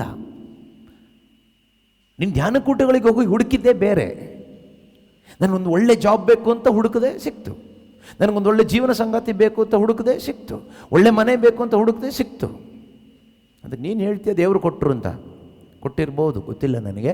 ಬಟ್ ವಾಕ್ಯ ಹೇಳುತ್ತೆ, ಹುಡುಕುವವನಿಗೆ ಸಿಗುವುದು ಏನು? ಆ ಶಕ್ತಿ. ಕೇಳುವವನಿಗೆ ಕೊಡಲಾಗುವುದು ಏನು? ಆ ಶಕ್ತಿ. ದೇವರನ್ನು ನಿರೀಕ್ಷಿಸುವವರು, those are waiting for the Lord shall renew their strength. ನಿಜವಾಗ್ಲೂ ದೇವರನ್ನ ಎದುರು ನೋಡುವವರು ಆ ಶಕ್ತಿಯನ್ನು ಹೊಂದ್ಕೊಳ್ತಾರೆ. ಪ್ರತಿದಿನ ನಮ್ಮನ್ನು ಶಕ್ತಿಪಡಿಸ್ತಾರೆ. ಇದರಲ್ಲಿ ಏನಾಗುತ್ತೆ ಕೇಳಿದರೆ, ನಿನ್ನೆಗಿಂತ ಜಾಸ್ತಿ ಇವತ್ತು ಅಲ್ಲೆಲ್ಲೂ ಹೇಳೋದಲ್ಲ, ನಿನ್ನೆಗಿಂತ ಜಾಸ್ತಿ ಇವತ್ತು ಚೆನ್ನಾಗಿ ಸ್ತುತಿ ಮಾಡೋದು, ಹಾಡೋದು ಅಲ್ಲ. ಈ ಶಕ್ತಿಯಿಂದ ನಿನ್ನೆಗಿಂತ ಇವತ್ತು ಹೆಚ್ಚಾಗಿ ಕ್ರಿಸ್ತ ಯೇಸುವಿನ ಮನೋಭಾವನೆಯಲ್ಲಿ ಬದುಕಲಿಕ್ಕೆ ನಮಗೆ ಸಾಧ್ಯ ಆಗುತ್ತೆ.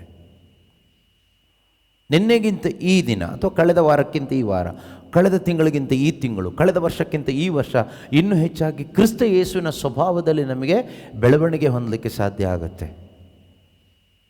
ಅದಕ್ಕೆ ನಾವೇನು ಮಾಡಬೇಕು ಕೇಳಿದರೆ, ಕೊಲೊಸ್ಸದವರಿಗೆ ಬರೆದ ಪತ್ರಿಕೆ ಅಧ್ಯಾಯ 3 ವಾಕ್ಯ 1ರಲ್ಲಿ ನಾವು ಓದ್ತೀವಿ. ಸಂತ ಪೌಲರು ಕೊಲೊಸ್ಸದವರಿಗೆ ಬರೆದ ಪತ್ರಿಕೆ, ಕೊಲೋಷಿಯನ್ಸ್ ಚಾಪ್ಟರ್ 3 ವರ್ಸ್ 1. ನೀವು ಯೇಸು ಕ್ರಿಸ್ತರೊಂದಿಗೆ ಪುನರುತ್ಥಾನ ಹೊಂದಿರುವುದಾದರೆ, ನೀವು ಕ್ರಿಸ್ತ ಯೇಸುವಿನೊಂದಿಗೆ ಪುನರುತ್ಥಾನ ಹೊಂದಿರುವುದಾದರೆ ಸ್ವರ್ಗೀಯ ವಿಷಯಗಳ ಕಡೆ ಗಮನ ಕೊಡಿ. ಓಕೆ. ಕ್ರಿಸ್ತ ಯೇಸು ಸ್ವರ್ಗದಲ್ಲಿ ದೇವರ ಬಲಗಡೆಯಲ್ಲಿ ಆಸೀನರಾಗಿದ್ದಾರೆ. Set your mind on the things that are above, not on the things that are on earth. For you have died and your life is hidden with Christ in God. So if you have been raised with Christ, seek the things that are above, where Christ is seated at the right hand of God. Seek things that are above. ಮೇಲೆ ಏನಿದೆ ಅದನ್ನು ಹುಡುಕ್ರಿ, ಮೇಲೆ ಏನಿದೆ ಅದನ್ನು ಕೇಳಿರಿ, ಮೇಲೆ ಏನಿದೆ ಅದನ್ನು ಅದಕ್ಕೋಸ್ಕರ ತಟ್ರಿ. ನೀವು ಕ್ರಿಸ್ತ ಯೇಸುವಿನೊಂದಿಗೆ ಪುನರುತ್ಥಾನ ಹೊಂದಿರುವುದಾದರೆ, ಅದರ ಅರ್ಥ ನೀವು ನಿಜವಾಗಲೂ ಕ್ರೈಸ್ತರಾಗಿದ್ದರೆ, ನೀವು ನಿಜವಾದ ಕ್ರೈಸ್ತ ವಿಶ್ವಾಸಿ ಆಗಿದ್ದರೆ, ಇನ್ನೇನು ಹುಡುಕ್ಲಿಕ್ಕೆ ಹೇಳ್ತಾ ಇದ್ದಾರೆ ದೇವರು? ಮೇಲೆ. ನಮ್ಮ ಹೃದಯ ಯಾವ ಕಡೆಗೆ ಇರಬೇಕು? ಕೆಳಗಡೆಗ ಮೇಲ್ಗಡೆಗ? ನಮ್ಮ ಮನಸ್ಸು ಯಾವ ಕಡೆಗಿದೆ? ಯಾವ ಕಡೆಗಿರುತ್ತೆ? ಈ ಪ್ರೇಯರ್ ಗ್ರೂಪಲ್ಲಿ ಇರುವಾಗ ಮಾತ್ರ, ಪ್ರಾರ್ಥನೆ ಟೈಮಲ್ಲಿ ಮಾತ್ರ ನಮ್ಮದು ಮನಸ್ಸು ಮೇಲಿರೋ ಥರ ಇರುತ್ತೆ. ಮೇಲೇನಿರಲ್ಲ, ಮೇಲೆ ಇರೋ ಥರ ಇರುತ್ತಷ್ಟೇ.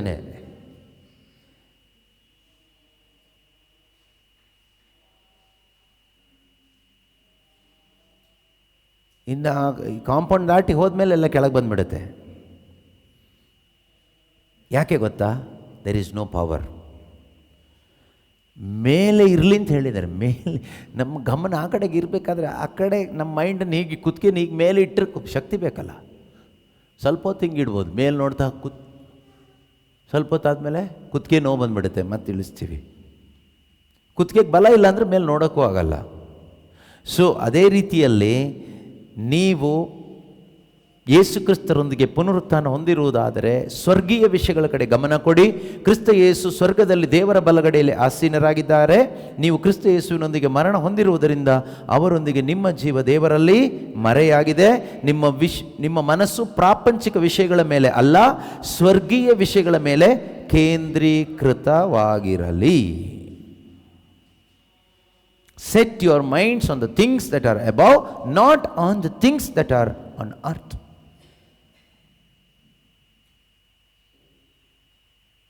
ಈಗ ಪ್ರಶ್ನೆಯನ್ನು ಕೇಳಿದರೆ, ನನ್ನ ಜೀವನದಲ್ಲಿ ಈ ಒಂದು ಜೀವನವನ್ನು ಜೀವಿಸಲಿಕ್ಕೆ ಆಗ್ತಾ ಇದೆಯಾ? ಇದೇ ಕ್ರೈಸ್ತ ಜೀವನ. ಕ್ರೈಸ್ತ ಜೀವನ ಅಂದರೆ ಅಲ್ಲೆಲ್ಲೂ ಪ್ರೈಸ್ ಲೋಡು ಅಲ್ಲ, ಪಿತ್ತನ ಸುತ್ತನ ಹಾಕ್ಕೊಂಡು ಕೂತ್ಕೊಳ್ಳೋದು ಅಲ್ಲ, ಬೈಬಲ್ ಹಿಡ್ಕೊಂಡು ಕೂತ್ಕೊಳ್ಳೋದು ಅಲ್ಲ, ಸಂಡೇ ಚರ್ಚಿಗೆ ಹೋಗಿ ಮನೆಗೆ ಬರೋದು ಅಲ್ಲ. ಸ್ವರ್ಗೀಯ ವಿಷಯಗಳ ಕಡೆ ಕೇಂದ್ರೀಕರಿಸಿದ ಒಂದು ಜೀವನವೇ ಕ್ರೈಸ್ತ ಜೀವನ. ಯಾಕಂದರೆ ಕ್ರಿಸ್ತ ಅಲ್ಲಿರೋದು. ಕ್ರಿಸ್ತ ಯಾವುದು ಬಿಲ್ಡಿಂಗ್ ಒಳಗಡೆ ಕೂತ್ಕೊಳ್ಳೋದಿಲ್ಲ, ರಿಟ್ರೀಟ್ ಸೆಂಟರ್ಗಳೆಲ್ಲ ಕೂತ್ಕೊಳ್ಳೋದಿಲ್ಲ. ಕ್ರಿಸ್ತ ಎಲ್ಲಿದ್ದಾರೆ ಅಂತ ವಾಕ್ಯ ಹೇಳುತ್ತೆ. ಯೇಸು ಕ್ರಿಸ್ತರು ಎಲ್ಲಿದ್ದಾರೆ?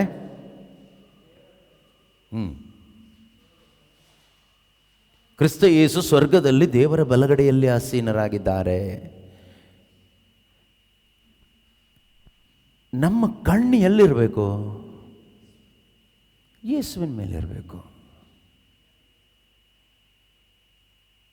ನಮ್ಮ ಕಣ್ಣು ಯಾರ ಮೇಲಿರಬೇಕು?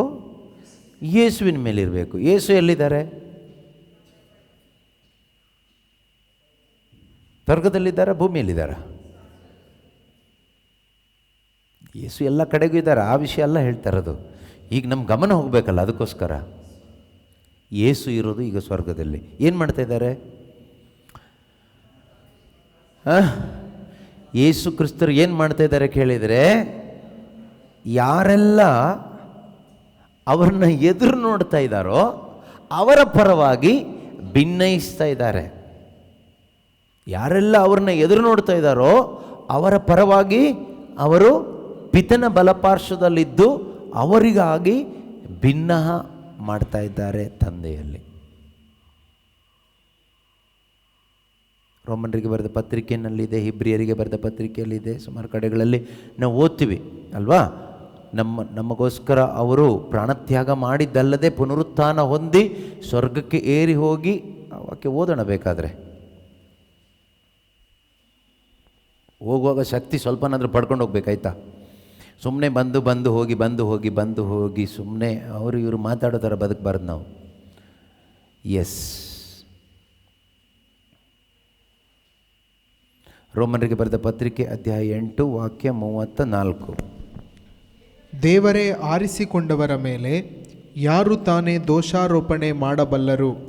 ದೇವರೇ ಅವರನ್ನು ನಿರ್ದೋಷಿಗಳೆಂದು ನಿರ್ಣಯಿಸಿರುವಾಗ ಅವರನ್ನು ದೋಷಿಗಳೆಂದು ನಿರ್ಣಯಿಸುವವರು ಯಾರು? ಓಕೆ, ಬೇಕಾಗಿರೋದು 34ನೇ ವಾಕ್ಯ. ಓಕೆ, ಪ್ರಾಣತ್ಯಾಗ ಮಾಡಿದ್ದಲ್ಲದೆ ಪುನರುತ್ಥಾನ ಹೊಂದಿದ ಕ್ರಿಸ್ತ ಯೇಸುವೆ ದೇವರ ಬಲಪಾರ್ಶ್ವದಲ್ಲಿದ್ದುಕೊಂಡು ನಮ್ಮ ಪರವಾಗಿ ಭಿನ್ನಯಿಸುತ್ತಿದ್ದಾರೆ. ಯೇಸು ಕ್ರಿಸ್ತರು ಏನು ಮಾಡ್ತಾ ಇದ್ದಾರೆ ಅಂತೀಗ? ಯೇಸು ಕ್ರಿಸ್ತರ ಒಂದು ಸೇವಾ ಕಾರ್ಯ ಇದೆಯಲ್ವಾ, ಇನ್ನು ಮುಗ್ದಿಲ್ಲ. ಯೇಸು ಈ ಭೂಮಿಗೆ ಮನುಷ್ಯನಾಗಿ ಬಂದರು. ಇವಂದು ಅವರ ಸ್ನಾನ ದೀಕ್ಷೆಯ ಹಬ್ಬ ಅಲ್ವಾ. ಸ್ನಾನ ದೀಕ್ಷೆಯಿಂದ ಅವರ ಸೇವೆ ಪ್ರಾರಂಭ ಆಯಿತು. ಬ್ಯಾಪ್ಟಿಸಮಿಂದ ಅವರ ಸೇವೆ ಈ ಪ್ರಪಂಚದಲ್ಲಿ ಅವರು ಸ್ಟಾರ್ಟ್ ಮಾಡಿದರು. ಆ ಸೇವೆ ಇನ್ನೂ ಮುಗಿದಿಲ್ಲ.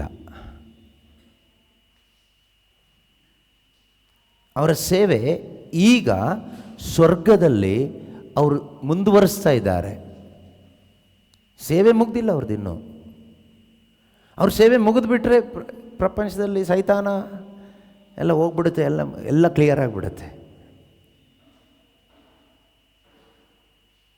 ಅದು ನಮ್ಮಲ್ಲಿ ಎಷ್ಟೋ ಜನಕ್ಕೆ ಗೊತ್ತಿಲ್ಲ. ಯೇಸು ಬಂದರು, ನಮ್ಮ ಪಾಪ ಪರಿಹಾರ ಮಾಡಿದರು, ಸ್ವರ್ಗಕ್ಕೆ ಏರಿ ಹೋದರು, ಪವಿತ್ರಾತ್ಮನ ಕಳಿಸ್ಕೊಟ್ರು, ಎವ್ರಿಥಿಂಗ್ ಇಸ್ ಫಿನಿಶ್ಡ್, ಟೆಟೆಲೆಸ್ಟಾಯಿ. ಅದು ಬೇರೆ, ಅದು ಮುಗಿಸಿದ ಬೇರೆ. ಅವರ ಮಿನಿಸ್ಟ್ರಿ ಇನ್ನೂ ಮುಗ್ದಿಲ್ಲ. ಈಗ ಅವರ ಮಿನಿಸ್ಟ್ರಿ ಏನು? ಪ್ರೀಸ್ಟ್ಲಿ ಮಿನಿಸ್ಟ್ರಿ. ಪ್ರಧಾನ ಯಾಜಕನಾಗಿ ಅವರು ಪಿತನ ಬಲಭಾಗದಲ್ಲಿದ್ದು ಯಾಚನೆ ಮಾಡ್ತಾ ಇದ್ದಾರೆ, ಯಾಚಿಸ್ತಾ ಇದ್ದಾರೆ. ದೇವರಿಗೂ ಮನುಷ್ಯನಿಗೂ ಮಧ್ಯದಲ್ಲಿ ಒಬ್ಬ ಮಧ್ಯಸ್ಥನಾಗಿ ನಮಗಿದ್ದಾರೆ. ಯಾರಿದ್ದಾರೆ ಕೇಳಿದರೆ ದೇವರೇ ಇದ್ದಾರೆ. ದೇವರೇ ನಮಗೋಸ್ಕರ ಯಾಚಿಸ್ತಾ ಇದ್ದಾರೆ ಸ್ವರ್ಗದಲ್ಲಿ. ಅದೇ ನಮ್ಮ ಗ್ಯಾರಂಟಿ. ನಾವು ಕೆಲವು ಟೈಮ್ ಯೋಚನೆ ಮಾಡ್ತೀವಿ, ನಮಗೋಸ್ಕರ ಪ್ರಾರ್ಥನೆ ಮಾಡಲಿಕ್ಕೆ ಯಾರಿದ್ದಾರೆ ಸ್ವರ್ಗದಲ್ಲಿ? ಒಬ್ಬರಿದ್ದಾರೆ, ಯೇಸು ಕ್ರಿಸ್ತರಿದ್ದಾರೆ. He is more than sufficient.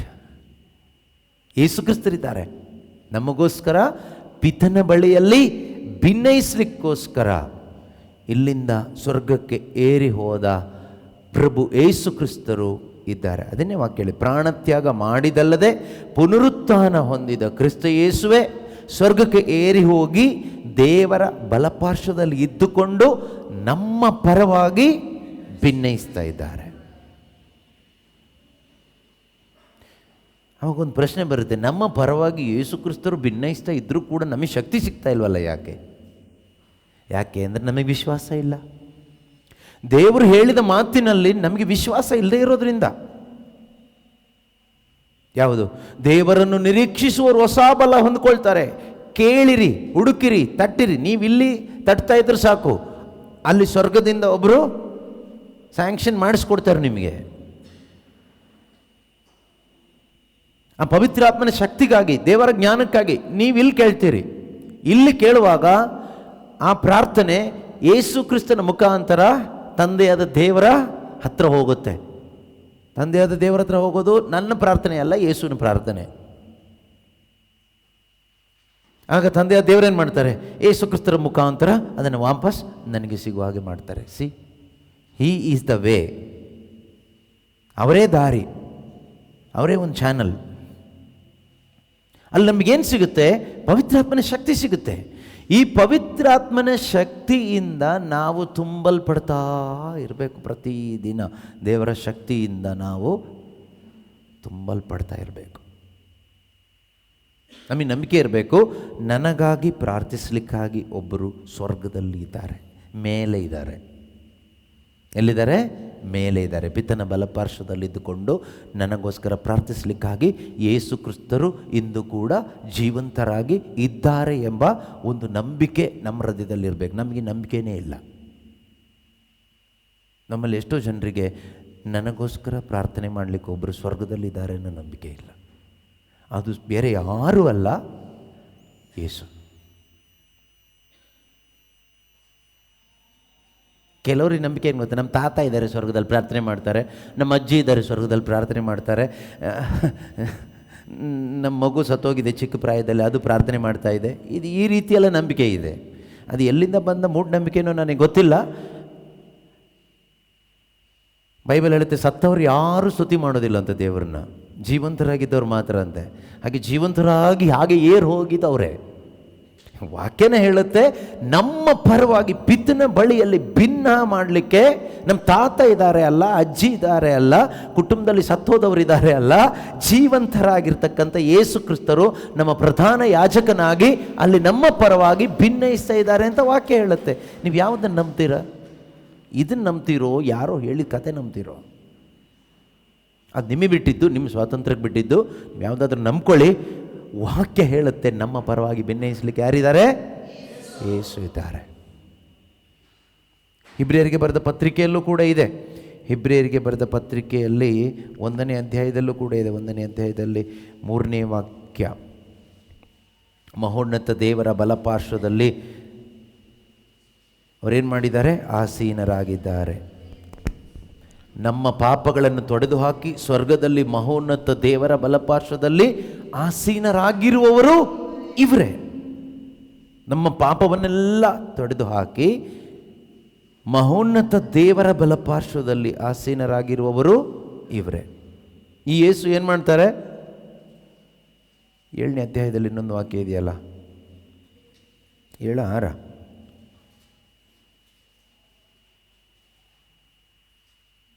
ಇಪ್ಪತ್ತೈದನೇ ವಾಕ್ಯ, ಹೀಬ್ರೂಸ್ 7:25. ಆದ ಕಾರಣ ತಮ್ಮ ಮುಖಾಂತರ 24ರಿಂದನೇ ಓದಿ.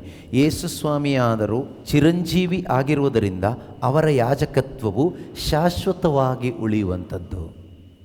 ನಮಗೆ ಗೊತ್ತು ಯಾಜಕರು ಯಾಕೆ, ದೇವರು ಯಾಜಕರನ್ನ ಯಾಕೆ ಇಟ್ಟಿದ್ರು. ಹಳೆ ಒಡಂಬಡಿಕೆಯಲ್ಲಿ, ಹೊಸ ಒಡಂಬಡಿಕೆ ಬಗ್ಗೆ ಎಲ್ಲ ಹೇಳ್ತಾ ಇರೋದು.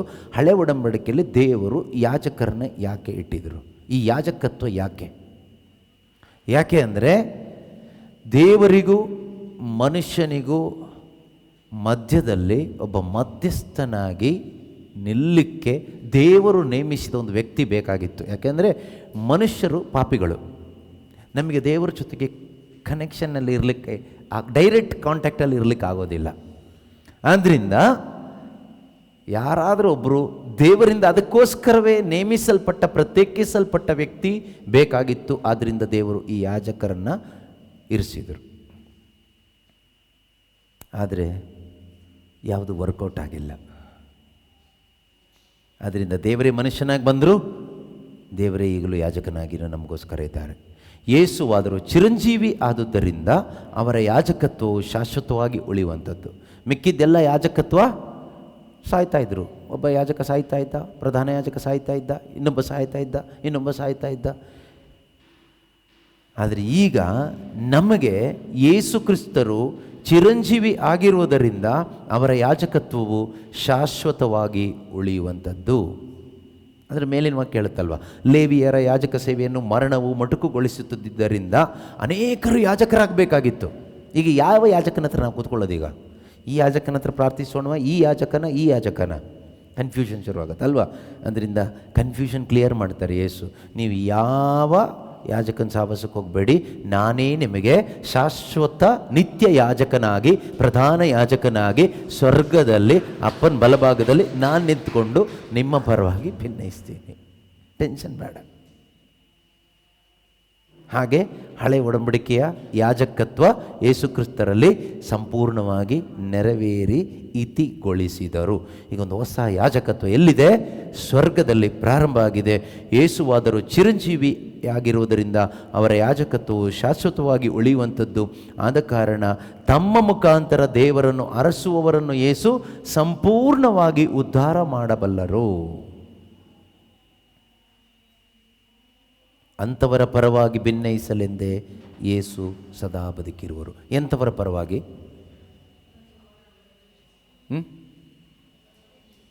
ಎಂಥವರ ಪರವಾಗಿ? ತಮ್ಮನ್ನು ಎದುರು ನೋಡುವವರ ಪರವಾಗಿ, ತಮ್ಮನ್ನು ಹುಡುಕುವವರ ಪರವಾಗಿ, ಸ್ವರ್ಗೀಯ ವಿಷಯಗಳ ಕಡೆ ಗಮನ ಇಟ್ಟು ಜೀವಿಸುತ್ತಿರುವ ಪ್ರತಿಯೊಬ್ಬರ ಪರವಾಗಿ ಭಿನ್ನಯಿಸಲೆಂದೇ, ಅವರ ಸಂಪೂರ್ಣ ವಿಮೋಚನೆಗಾಗಿ.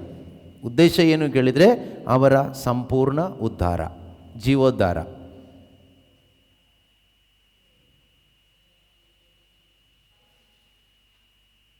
ದೇವರು ಬಯಸೋದು ನಮ್ಮ ಸಂಪೂರ್ಣವಾದ ಜೀವೋದ್ಧಾರ, ಅವರ ಕಂಪ್ಲೀಟ್ ಸಾಲ್ವೇಷನ್.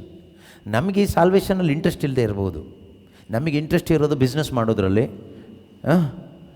ಮಕ್ಕಳಿಗೆ ಮದುವೆ ಮಾಡಿಸ್ಬೇಕು, ಎಜುಕೇಷನ್ ಕೊಡಿಸ್ಬೇಕು, ಮನೆ ಕಟ್ಟಬೇಕು, ಸೆಟ್ಲ್ ಆಗಬೇಕು. ಇದರಲ್ಲಿ ನಮಗೆ ತುಂಬ ಇಂಟ್ರೆಸ್ಟ್ ಇದೆ.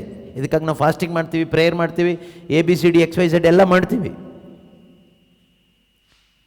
ಪ್ರಾಮಾಣಿಕವಾಗಿ ನಿಮ್ಮ ಮನಸ್ಸಾಕ್ಷಿಗೆ ನೀವು ಹೇಳಿ ನೋಡಿ, ಸಾಲ್ವೇಷನ್ ಬಗ್ಗೆ ನಿಮಗೆ ಎಷ್ಟು ಇಂಟ್ರೆಸ್ಟ್ ಇದೆ? ನಿಮ್ಮ ಸಾಲ್ವೇಷನ್, ನಿಮ್ಮ ಮಕ್ಕಳ ಸಾಲ್ವೇಷನ್, ಮೊಮ್ಮಕ್ಕಳ ಸಾಲ್ವೇಷನ್, ಕುಟುಂಬದಲ್ಲಿರುವವರ ಸಾಲ್ವೇಷನ್, ನಿತ್ಯ ರಕ್ಷಣೆ, ಸಂಪೂರ್ಣ ವಿಮೋಚನೆ, ಆ ವಿಷಯದಲ್ಲಿ ನಮ್ಗೆ ಎಷ್ಟು ಕಾಳಜಿ ಇದೆ, ಎಷ್ಟು ಆಸಕ್ತಿ ಇದೆ, ಅದಕ್ಕೋಸ್ಕರ ನಮ್ಮ ಏನು ಶ್ರಮ ಇದೆ, ಅದು ನಿಮಗೆ ಬಿಟ್ಟಿದ್ದು. ಎಷ್ಟಿದೆಯೋ ನಿಮಗೆ ಗೊತ್ತಲ್ವಾ? ಸೊ ಥಿಂಕ್ ಮಾಡಿ ನೋಡಿ. ಮತ್ತು ಈ ಲೋಕದ ವಿಷಯದಲ್ಲಿ ನಮ್ಮ ಕಾಳಜಿ ಎಷ್ಟಿದೆ? ಈ ಲೋಕಕ್ಕೆ ಸಂಬಂಧಪಟ್ಟ ವಿಷಯದಲ್ಲಾದರೆ ನನ್ನ ಲೈಫ್ ಬಗ್ಗೆ, ನನ್ನ ಫ್ಯೂಚರ್ ಬಗ್ಗೆ, ನನ್ನ ಮಕ್ಕಳ ಬಗ್ಗೆ, ನನ್ನ ಮಕ್ಕಳ ಫ್ಯೂಚರ್ ಬಗ್ಗೆ, ಜೀವನ ಸಂಗಾತಿ ಬಗ್ಗೆ, ಪೇರೆಂಟ್ಸ್ ಬಗ್ಗೆ ನಮಗೆ ಎಷ್ಟೊಂದು ಕಾಳಜಿ ಇದೆ. ಈ ಕಾಳಜಿ ಎಲ್ರಿಗೂ ಇದೆ. ಈ ಕಾಳಜಿ ಕ್ರೈಸ್ತರಿಗೂ ಇದೆ, ಕ್ರೈಸ್ತರ ಅಲ್ಲದೆ ಇರುವವರಿಗೂ ಇದೆ, ವಿಶ್ವಾಸಿಗಳಿಗೂ ಇದೆ, ವಿಶ್ವಾಸ ಇಲ್ಲದೆ ಇರುವವರಿಗೂ ಇದೆ, ಪವಿತ್ರಾತ್ಮ ಇರುವವರಿಗೂ ಇದೆ, ಪವಿತ್ರಾತ್ಮ ಇಲ್ಲದೆ ಇರುವವರಿಗೂ ಇದೆ. ಅದರಿಂದ ಈ ಕಾಳಜಿ ಇದ್ದ ತಕ್ಷಣ ನಾವೇನೋ ವಿಶೇಷ ಆಗೋದಿಲ್ಲ. ಹಾಗಾದರೆ ನಮ್ಮ ಜೊತೆಯಲ್ಲಿ ಇರುವ ಮತ್ತು ನಮ್ಮ ಜೀವಿತದಲ್ಲಿ ನಮಗೆ ಕಾಳಜಿ ಇರಬೇಕಾಗಿದ್ದು ನಮ್ಮ ರಕ್ಷಣೆಯ ಕುರಿತಾಗಿ. ನಮ್ಮ ರಕ್ಷಣೆ, ಸಾಲ್ವೇಷನ್. ಯೇಸು ಕ್ರಿಸ್ತರಿಗೆ ಕಾಳಜಿ ಸ್ವರ್ಗದಲ್ಲಿ ಪಿತನ ಬಲಪಾರ್ಶ್ವದಲ್ಲಿ ಇದ್ಕೊಂಡು ನಮ್ಮ ಬಿಸ್ನೆಸ್ ಚೆನ್ನಾಗಾಗಲಿ ಅಂತ ಅಲ್ಲ ಪ್ರಾರ್ಥನೆ ಮಾಡ್ತಾ ಇರೋದು. ದಯವಿಟ್ಟು ಕೆಲವರು ತಪ್ಪು ತಿಳ್ಕೊಬೋದು, ಹಾಗಾದರೆ ಯೇಸು ನಮಗೋಸ್ಕರ ಪ್ರಾರ್ಥಿಸ್ತಾರೆ, ನಾಳೆಯಿಂದ ಬಿಸ್ನೆಸ್ ಎಲ್ಲ ಚೆನ್ನಾಗಾಗುತ್ತೆ. ಯೇಸು ನಮಗೋಸ್ಕರ ಪಿತನ ಬಲಪಾರ್ಶ್ವದಲ್ಲಿದ್ದು ಪ್ರಾರ್ಥಿಸ್ತಾ ಇದ್ದಾರೆ, ಆದ್ದರಿಂದ ನಮ್ಮದು ಅರ್ಧ ಕಟ್ಟಿರೋ ಮನೆ ಪೂರ್ತಿ ಫಿನಿಶ್ ಆಗುತ್ತೆ. ಯೇಸು ನಮಗೋಸ್ಕರ ಮಧ್ಯಸ್ಥಿಕೆ ಮಾಡ್ತಾ ಇದ್ದಾರೆ. ಅದು ಈ ಕರಿಸ್ಮ್ಯಾಟಿಕ್ ರಿಟ್ರೀಟ್ ಸೆಂಟ್ರಲ್ಲಿ ಕೆಲವರು ಮಧ್ಯಸ್ಥಿಕೆ ಗುಂಪಂತ ಮಾಡಿಕೊಂಡು ಮಧ್ಯಸ್ಥಿಕೆ ಮಾಡ್ತಾರಲ್ಲ, ಆ ರೀತಿ ಮಧ್ಯಸ್ಥಿಕೆ ಅಲ್ಲ ಯೇಸು ಮಾಡೋದು.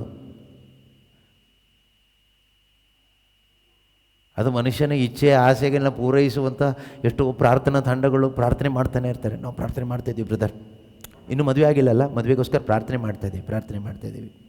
ಪಾಪ ಇವನು ಪ್ರಾರ್ಥನೆ ಮಾಡಿದ್ದಕ್ಕೆ ಅವ್ರಿಗೆ ಮದುವೆ ಆಗಿದ್ದು, ಬಾಕಿ ಇದ್ದಿದ್ದೆಲ್ಲ ಬೇರೆ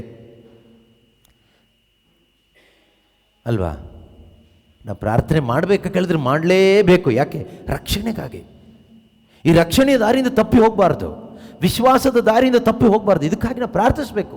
ಯೇಸು ಸ್ವಾಮಿ ಕೂಡ ಪೇತ್ರನಿಗಾಗಿ ಪ್ರಾರ್ಥಿಸಿದರು. ಪೇತ್ರನ, ನಾನು ನಿನಗೋಸ್ಕರ ಪ್ರಾರ್ಥನೆ ಮಾಡಿದ್ದೀನಿ, ಯಾಕೆ ಅಂದರೆ ನೀನು ವಿಶ್ವಾಸ ಕಳ್ಕೋಬಾರ್ದು, ವಿಶ್ವಾಸದಲ್ಲಿ ನೀನು ಕುಂದಿ ಹೋಗಬಾರ್ದು. So I prayed for you, ನಾನು ನಿನಗೋಸ್ಕರ ಪ್ರಾರ್ಥನೆ ಮಾಡಿದ್ದೀನಿ. ನೀನು ಬಲ ಹೊಂದಿದ ನಂತರ ನಿನ್ನ ಸಹೋದರರನ್ನು ನಾನು ಹೇಗೆ ನಿನ್ನನ್ನು ಬಲಪಡಿಸಿದ್ನೋ ಹಾಗೆ ನೀನು ಬಲಪಡಿಸಬೇಕು ಅಂತ ಹೇಳ್ತಾರೆ. ಬೇರೆ ರೀತಿ ಅಲ್ಲ. ನಾವು ಪ್ರಾರ್ಥನೆ ಮಾಡೋ ಉದ್ದೇಶಗಳು ನಮ್ಮ ಉದ್ದೇಶಗಳು, ದೇವ್ರ ಉದ್ದೇಶ ಅಲ್ಲ. ಅದಕ್ಕೆ ನಾವು ಟೈಟಲ್ ಹಾಕ್ತೀವಿ, ದೇವ್ರ ಉದ್ದೇಶನೇ ಬೆದರಿದ್ದು ಅಂತ. ನಿಮ್ಗದು ಇಷ್ಟ ಆಗಿರೋದ್ರಿಂದ ಹಾಗೆ ಹೇಳೋದು. ನಿಮ್ಮ ದುರುದ್ದೇಶಗಳು, ನಿಮ್ಮ ಉದ್ದೇಶಗಳೆಲ್ಲ ನಿಮಗೆ ಇಷ್ಟ ಆಗಿರೋದ್ರಿಂದ ಅದು ದೇವ್ರ ಉದ್ದೇಶ ಅಂತ ನೀವು ಹೇಳ್ತಾ ಇದ್ದೀರಿ ಅಷ್ಟೇ. ದೇವ್ರ ಉದ್ದೇಶ ಒಂದೇ, ಆಯಿತಾ? ನಿನ್ನ ರಕ್ಷಣೆ ಹೊಂದ್ಕೋಬೇಕು. You must be saved. ನಿನ್ನ ಸಂಪೂರ್ಣವಾದ ವಿಮೋಚನೆ. ನಾವು ಪಾಪದ ಪಾಲಿಗೆ ಸತ್ತು ಸತ್ಯಕ್ಕೋಸ್ಕರ ಜೀವಿಸುವಂತೆ ದೇವರು ನಮಗಾಗಿ ಪ್ರಾರ್ಥಿಸ್ತಾರೆ. ಅಥವಾ ಯೇಸು ಕ್ರಿಸ್ತರು ಪ್ರಧಾನ ಯಾಜಕನಾಗಿ ಪಿತನ ಬಲಪಾರ್ಶ್ವದಲ್ಲಿದ್ದುಕೊಂಡು ನಮಗೋಸ್ಕರ ಪ್ರಾರ್ಥಿಸ್ತಾರೆ. ಹಾಗಾದರೆ ನಮ್ಮ ಪ್ರಾರ್ಥನೆಯ ಉದ್ದೇಶ, ಯೇಸು ಕ್ರಿಸ್ತನ ಹೃದಯದ ಉದ್ದೇಶ ಒಂದೇ ಆಗಿದ್ದರೆ ಅದಿಲ್ಲಿ ನೆರವೇರುತ್ತೆ. ಅದಕ್ಕೆ ವಾಕ್ಯ ಹೇಳಿದ್ದು, ದೇವರನ್ನು ಎದುರು ನೋಡುವವರು ಹೊಸ ಚೈತನ್ಯವನ್ನು ಹೊಂದಿಕೊಳ್ಳುವರು. ದೇವರನ್ನ ಎದುರು ನೋಡೋದು ಯಾಕೆ? ಆ ಶಕ್ತಿಗಾಗಿ, ಆ ಜ್ಞಾನಕ್ಕಾಗಿ, ಆ ಕೃಪೆಗಾಗಿ, ಆ ಬಲಕ್ಕಾಗಿ. ನಾವು ದೇವರನ್ನ ಎದುರು ನೋಡುವಾಗ ಖಂಡಿತವಾಗಲೂ ಯೇಸು ಕ್ರಿಸ್ತನ ಮುಖಾಂತರ ಅದು ನಮಗೆ ಸಿಗುತ್ತೆ. ಆದರೆ ನಮ್ಮ ಹೃದಯ ಆ ಕಡೆಗೆ ನೋಡಬೇಕು. ಸಿಗದೆ ಇರಲಿಕ್ಕೆ ಕಾರಣ ಏನು? ಸಿಗದೆ ಇರಲಿಕ್ಕೆ ಅನೇಕ ಕಾರಣ ಇದೆ. ಅದರಲ್ಲಿ ಒಂದು ಮುಖ್ಯವಾದ ಒಂದು ಕಾರಣ ಹೇಳಿ ನಿಲ್ಲಿಸೋದಾ ಮುಂದುವರ್ಸೋದ ನೋಡೋಣ, ಟೈಮ್ ಹೇಗಿದೆಯೋ ಹಾಗೆ. ಓಕೆ, ಒಂದು ಮುಖ್ಯವಾದ ಮತ್ತು ನಾವಷ್ಟು ಗಮನಿಸದೇ ಇರುವ ಒಂದು ಪ್ರಧಾನವಾದ ಕಾರಣ ಇದೆ. ಯಾಕೆ ನಾನು ಪವಿತ್ರಾತ್ಮನ ಶಕ್ತಿಯಿಂದ ತುಂಬಲ್ಪಡ್ತಾ ಇಲ್ಲ? ಎಷ್ಟೊಂದು ಧ್ಯಾನಕೂಟಗಳು, ಎಷ್ಟೊಂದು ಉಪವಾಸ, ಪ್ರಾರ್ಥನೆ, ಹಲ್ಲೆಲೂಯಾ, ಪ್ರೈಸ್ ಲಾರ್ಡ್, ಹಾಡು, ಸ್ತುತಿ, ವಾಕ್ಯ ಎಲ್ಲ ಇದೆ. ನಿನ್ನೆಗಿಂತ ಇವತ್ತು ಹೆಚ್ಚಾಗಿ ಚೆನ್ನಾಗಿ ಪ್ರಬೋಧನೆ ಮಾಡ್ತೀನಿ, ನಿನ್ನೆಗಿಂತ ಇವತ್ತು ಹೆಚ್ಚಾಗಿ ಚೆನ್ನಾಗಿ ಹಾಡ್ತೀನಿ, ನಿನ್ನೆಗಿಂತ ಇವತ್ತು ಚೆನ್ನಾಗಿ ಪ್ರಾರ್ಥನೆ ಮಾಡ್ತೀನಿ, ಕಳೆದ ವಾರಕ್ಕಿಂತ ಈ ವಾರ ಹೆಚ್ಚು ವಾಕ್ಯ ಕಲ್ತಿದ್ದೀನಿ, ಎಲ್ಲ ಫೈನ್. ಅಂದರೆ ಆಧ್ಯಾತ್ಮಿಕ ಬೆಳವಣಿಗೆ ಇಲ್ಲ. ಆಧ್ಯಾತ್ಮಿಕ ಬೆಳವಣಿಗೆಗೆ ಬೇಕಾದ ಬಲ ಇಲ್ಲ. ಈ ಬಲ, ನಾನು ಹೇಳಿದೆ, ನಮ್ಮ ಗಮನ ಆ ಕಡೆಗಿರಬೇಕು, ಸ್ವರ್ಗೀಯ ವಿಷಯಗಳ ಕಡೆ. ಆ ಸ್ವರ್ಗೀಯ ವಿಷಯಗಳ ಕಡೆ ಗಮನ ಇರಿಸಿ ಬದುಕಲಿಕ್ಕೂ ನನಗೆ ಬಲ ಇಲ್ಲ, ಆಗ್ತಾ ಇಲ್ಲ. ನಾವು ಹೇಳ್ತೀವಲ್ಲ ಕೆಲವು ಟೈಮ್, ಟ್ರೈ ಮಾಡ್ತಾ ಇದ್ದೀನಿ ಬ್ರದರ್, ಆದರೆ ಆಗ್ತಾ ಇಲ್ಲ. ನೀನು ಎಷ್ಟು ಟ್ರೈ ಮಾಡಿದರೂ ಆಗಲ್ಲ. ಇದು ನಿನ್ನ ಟ್ರೈ ಅಲ್ಲ. You need the power of God. It is not by might nor by power but by my Spirit says the Lord. ಇದಾಗುವುದು ನಿನ್ನ ಬಲದಲ್ಲಿ ಅಲ್ಲ, ನಿನ್ನ ಶಕ್ತಿಯಲ್ಲಿ ಅಲ್ಲ, ನನ್ನ ಆತ್ಮನ ಬಲದಲ್ಲಿ, ನನ್ನ ಆತ್ಮನ ಶಕ್ತಿಯಿಂದ ಆಗುವಂಥದ್ದು. ಸೊ ಇದು ಆಗದೆ ಇರಲಿಕ್ಕೆ ಯಾಕೆ ಈ ಶಕ್ತಿ ನಾವು ಕೇಳ್ತಾ ಇದ್ದೀವಿ, ತಟ್ತಾ ಇದ್ದೀವಿ, ಹುಡುಕ್ತಾ ಇದ್ದೀವಿ, ಸಿಗ್ತಾ ಇಲ್ಲ ಯಾಕೆ ಅಲ್ವಾ? ಅದೊಂದು ರೀಸನ್ನೇ, ದೊಡ್ಡ ರೀಸನ್ನೇ ಅಲ್ವಾ? ನಮಗದೊಂದು ಕ್ಲಿಯರ್ ಆಗುತ್ತೆ. ವಾಕ್ಯ ಓದೋಣ. ಮಾರ್ಕನ ಬರೆದ ಶುಭ ಸಂದೇಶ. ಮಾರ್ಕನ ಬರೆದ ಶುಭ ಸಂದೇಶದಲ್ಲಿ ಬಿತ್ತುವವನ ಸಾಮತಿ ನಮಗೆ ಎಲ್ರಿಗೂ ಗೊತ್ತಿದೆ. ಈ ಬಿತ್ತುವವನ ಸಾಮತಿಯಲ್ಲಿ ಯೇಸು ಕ್ರಿಸ್ತರು, ಈ ಬೀಜ ದೇವರ ವಾಕ್ಯ, ಹೊಲ ನಮ್ಮ ಹೃದಯ, ಅಥವಾ ನಾವು ಒಬ್ಬೊಬ್ಬರು ಕೂಡ ಹೊಲಗಳು. ದೇವರ ವಾಕ್ಯ ಎಂಬ ಬೀಜ, ದೇವರ ವಾಕ್ಯದಲ್ಲಿ ದೇವರ ಶಕ್ತಿ ಇದೆ, ಆಯಿತಾ? ಸೊ ಈ ಬೀಜ ಬಿದ್ದಂಥ ಬೇರೆ ಬೇರೆ ರೀತಿಯ ನೆಲಗಳನ್ನು ನಮಗೆ ಇಲ್ಲಿ ನೋಡಲಿಕ್ಕಾಗತ್ತೆ. ಅದರಲ್ಲಿ ಒಂದು ಮುಖ್ಯವಾದಂತಹ ಫಲ ಥರದ ಒಂದು ನೆಲ ಯಾವುದು ಕೇಳಿದರೆ ಮುಳ್ಳು ಪೊದೆ. ಮುಳ್ಳು ಪೊದೆಗಳು ನೋಡೋಣ. ಅದನ್ನು ನಾವು 4ನೇ ಅಧ್ಯಾಯ 18ನೇ ವಾಕ್ಯ. ಇನ್ನು ಕೆಲವರು ದೇವರ ಸಂದೇಶವನ್ನು ಕೇಳುತ್ತಾರೆ, ಆದರೆ ಅವರೊಳಗೆ ಇರುವ ಪ್ರಾಪಂಚಿಕ ಚಿಂತೆಗಳು, ಐಶ್ವರ್ಯದ ವ್ಯಾಮೋಹಗಳು, ಇನ್ನಿತರ ಅಭಿಲಾಷಗಳು ದೇವರ ಸಂದೇಶವನ್ನು ಅದುಮಿ ಅದು ಫಲ ಬಿಡದಂತೆ ಮಾಡುತ್ತವೆ. ದೇವರ ಸಂದೇಶವನ್ನು, ಇಲ್ಲಿ ದೇವರ ಸಂದೇಶ ಅಂತ ಬರುವಾಗ ದೇವರನ್ನೇ ಅಂತ ತಗೊಳ್ಳಿ ನೀವು, ಆಯಿತಾ? ಪವಿತ್ರಾತ್ಮರನ್ನೇ ಅಂತಲೇ ತಗೊಳ್ಳಿ, ಅಥವಾ ದೇವರ ಆಲೋಚನೆಗಳು ಅಂತಲೇ ತಗೊಳ್ಳಿ. ಇದನ್ನು ಅದಮೆ ಹಾಕುತ್ತಂತೆ. ಯಾವುದು? ಮುಖ್ಯವಾಗಿ ಕೇರ್ಸ್ ಆಫ್ ಲೈಫ್ ಅಥವಾ cares of the world, lure of wealth, desire of other things. ಇದು ಮೂರಿದೆ. ಇದು ಮೂರಲ್ಲೀಗ ನಾವು ಒಂದು ಮಾತ್ರ ತಗೊಳ್ಳೋಣ. 4 ರೀತಿಯ ಹೊಲದಲ್ಲಿ ಒಂದೇ ರೀತಿಯ ಹೊಲ ತಗೊಳ್ಳೋಣ. ಮುಳ್ಳು ಪೊದೆ. ಈ ಮುಳ್ಳು ಪೊದೆಯಲ್ಲಿ ಒಂದು ದೊಡ್ಡ ಪೊದೆ ಯಾವುದು ಕೇಳಿದರೆ ಕೇರ್ಸ್ ಆಫ್ ದ ವರ್ಲ್ಡ್ ಅಥವಾ ಕೇರ್ಸ್ ಆಫ್ ಲೈಫ್. ಇದು ಇಲ್ಲದೆ ಇದ್ದವರು ಒಬ್ಬರು ಇಲ್ಲ ಅಲ್ವಾ? ಕೇರ್ಸ್ ಆಫ್ ದ ವರ್ಲ್ಡ್ ಅಥವಾ ಕೇರ್ಸ್ ಆಫ್ ಲೈಫ್. ಪ್ರಾಪಂಚಿಕ ಚಿಂತೆಗಳು ಅಥವಾ ಇಹಲೋಕದ ಜೀವಿತಕ್ಕೆ ಸಂಬಂಧಪಟ್ಟ ಚಿಂತೆಗಳು. ತಿನ್ನಲು ಏನು, ಉಡಲು ಏನು, ಹೊದೆಯಲು ಏನು, ಮನೆ ಕಟ್ಟಲು ಏನು, ಮದುವೆ ಮಾಡಿಸ್ಲಿಕ್ಕೆ ಏನು, ಮೆಡಿಸಿನ್ ತಗೊಳ್ಳಿಕ್ಕೆ ಏನು, ಎಲ್ಲ ಹೈ ರೇಂಜ್ ಚಿಂತೆಗಳಾಯಿತು. ಇಲ್ಲಿ ಯೇಸು ಹೇಳಿದಷ್ಟು ಹೈ ರೇಂಜ್ಗೆಲ್ಲ ಹೋಗಿಲ್ಲ ಅವರು. ಬರೀ ತಿನ್ನಲು ಏನು, ಉಡಲು ಏನು, ಒದೆಯಲು ಏನು. ನಾವು ಬುದ್ಧಿವಂತರಿದ್ದೀವಿ, ಕ್ಯಾರಿಸ್ಮ್ಯಾಟಿಕಲ್. ನಾವಿದು ಚಿಂತೆನೇ ಮಾಡೋದಿಲ್ಲ ಬ್ರದರ್. ನೀನು ಇದು ಚಿಂತೆ ಮಾಡಲ್ಲ, ಇದ್ರ ಅಪ್ಪಂದೆಲ್ಲ ಚಿಂತೆ ಮಾಡ್ತೀಯ. ದೇವರನ್ನೇ ವಂಚಿಸಬಹುದೆಂದು ಭಾವಿಸುತ್ತೀರೋ? ಖಂಡಿತ ಸಾಧ್ಯ ಇಲ್ಲ.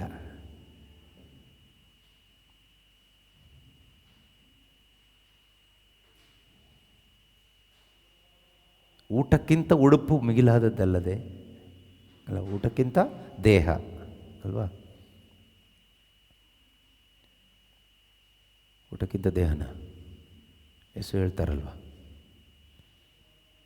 ಸೊ ನಾವು ಯಾವುದ್ರ ಬಗ್ಗೆನೂ ಚಿಂತೆ ಮಾಡೋದು ಬೇಡ. ದೇಹದ ಬಗ್ಗೆನೋ, ದೇಹದ ಮೇಲೆ ಹಾಕ್ಕೊಳ್ಳೋ ಉಡುಪಿನ ಬಗ್ಗೆನೋ, ಊಟದ ಬಗ್ಗೆನೋ, ಅಥವಾ ಅದರಿಂದ ಬರ್ತಕ್ಕಂಥ ಬೇರೆ ಪ್ರೋಟೀನ್. ಕೆಲವು ಹೇಳ್ತಾರೆ ನಮ್ಮ ದೇಹದಲ್ಲಿ ಪ್ರೋಟೀನ್ ಕಡಿಮೆ ಆಗಿದೆ, ಅಥವಾ ಕೆಲವರು ದೇಹದಲ್ಲಿ ಇದು ಪ್ರೋಟೀನ್ ಏನೋ ಯಾವುದು ಜಾಸ್ತಿ ಆಗಿದೆ, ಪೊಟ್ಯಾಷಿಯಮ್ ಜಾಸ್ತಿ ಆಗಿದೆ, ಅದೇ ಚಿಂತೆ. ಇಲ್ಲಿ ಹೇಳ್ತಾ ಇರೋದು ನೀನು ಸಿಂಪಲ್ ಊಟದ ಬಗ್ಗೆನೇ ಚಿಂತೆ ಮಾಡಬೇಡ. ಇನ್ನು ಪೊಟ್ಯಾಷಿಯಮ್ ಬಗ್ಗೆ ಯಾಕೆ ಚಿಂತೆ ಮಾಡ್ತೀಯ? BP ಬಗ್ಗೆ ಯಾಕೆ ಚಿಂತೆ ಮಾಡ್ತೀಯ? ಶುಗರ್ ಬಗ್ಗೆ ಯಾಕೆ ಚಿಂತೆ ಮಾಡ್ತೀಯ? ನಮಗೆ ವಾಕ್ಯನೇ ಗೊತ್ತಿಲ್ಲ, ಅದಕ್ಕೆ ನಮಗೆ ಚಿಂತೆ ಜಾಸ್ತಿ. ವಾಕ್ಯ ಏನು ಹೇಳುತ್ತೆ? ವಾಕ್ಯ ಹೇಳುತ್ತೆ ಮಣ್ಣು ನೀನು ಮನುಜ. ಆದಿಕಾಂಡದಲ್ಲಿ ಹೇಳ್ತಾರಲ್ವ, 3:19 ಅನ್ಸುತ್ತೆ ಅಲ್ವಾ? ಅಲ್ಲಿ ಹೇಳ್ತಾರೆ, ಆದಾಮನಿಗೇನು ಹೇಳ್ತಾರೆ? ನೀನು ಮಣ್ಣಿಂದ ಉತ್ಪತ್ತಿ ಆದವನಪ್ಪ, ನೀನು ಯಾಕಿಷ್ಟು ಟೆನ್ಷನ್ ಮಾಡ್ಕೊಳ್ತೀಯ? ನೀನು ವಾಪಸ್ ಮಣ್ಣಿಗೆ ಹೋಗ್ತೀಯ, ಫಾರಿನ್ಗೆ ಹೋಗಲ್ಲ. ನೀನು ಎಲ್ಲಿಗೆ ಹೋಗ್ತೀಯಾ? ಫಾರಿನಲ್ಲಿ ಸೆಟ್ಲ್ ಆಗಲ್ಲ, ಮಣ್ಣಲ್ಲಿ ಸೆಟ್ಲ್ ಆಗ್ತೀಯಾ. ಕೆಲವರು ನಮ್ಮ ಮಕ್ಕಳು ಫಾರಿನಲ್ಲಿ ಸೆಟ್ಲ್ ಆಗಿದ್ದಾರೆ brother. No no no no no ಅವ್ರು ಸ್ವಲ್ಪ ದಿವಸ ಬಿಟ್ಟು ನೋಡಿ ಮಣ್ಣಲ್ಲಿ ಸೆಟ್ಲ್ ಆಗ್ತಾರೆ. ನಾವು ಫಾರಿನಲ್ಲಿ ಸೆಟ್ಲ್ ಆಗಬೇಕು ಅಂತ ಇಂಡಿಯಾ ಬಿಟ್ಟು ಹೋಗ್ತಾ ಇದ್ದೀವಿ. No, you can't.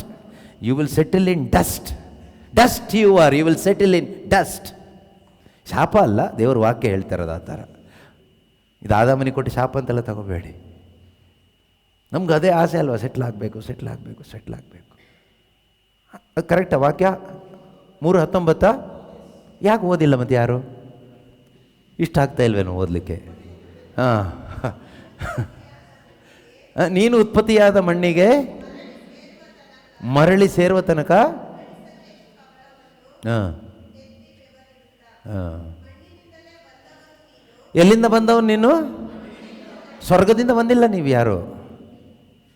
ಅದಕ್ಕೆ ಯೇಸು ಹೇಳಿದ್ದು ಎಲ್ಲರೂ ಮಣ್ಣಿಂದನೇ ಬಂದಿದ್ದು, ಯೇಸು ಒಬ್ಬರೇ ಮೇಲಿಂದ ಬಂದಿದ್ದು. ಅದಕ್ಕೆ ಅವರು ಆ ಮಾತು ಹೇಳಿದ್ದು, ಸ್ವರ್ಗದಿಂದ ಇಳಿದು ಬಂದ ಜೀವವುಳ್ಳ ರೊಟ್ಟಿ ನಾನೇ.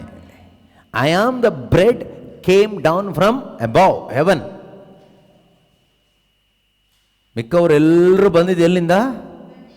ಮಣ್ಣಿಂದ ಅಥವಾ ಮಣ್ಣಿನಿಂದ ಅಥವಾ ಮನುಷ್ಯನಿಂದ. ಯೇಸು ಬಂದಿದ್ದು ದೇವರಿಂದ, ಸ್ವರ್ಗದಿಂದ ಇಳಿದು ಬಂದ ಆತನು ಒಬ್ಬನೇ.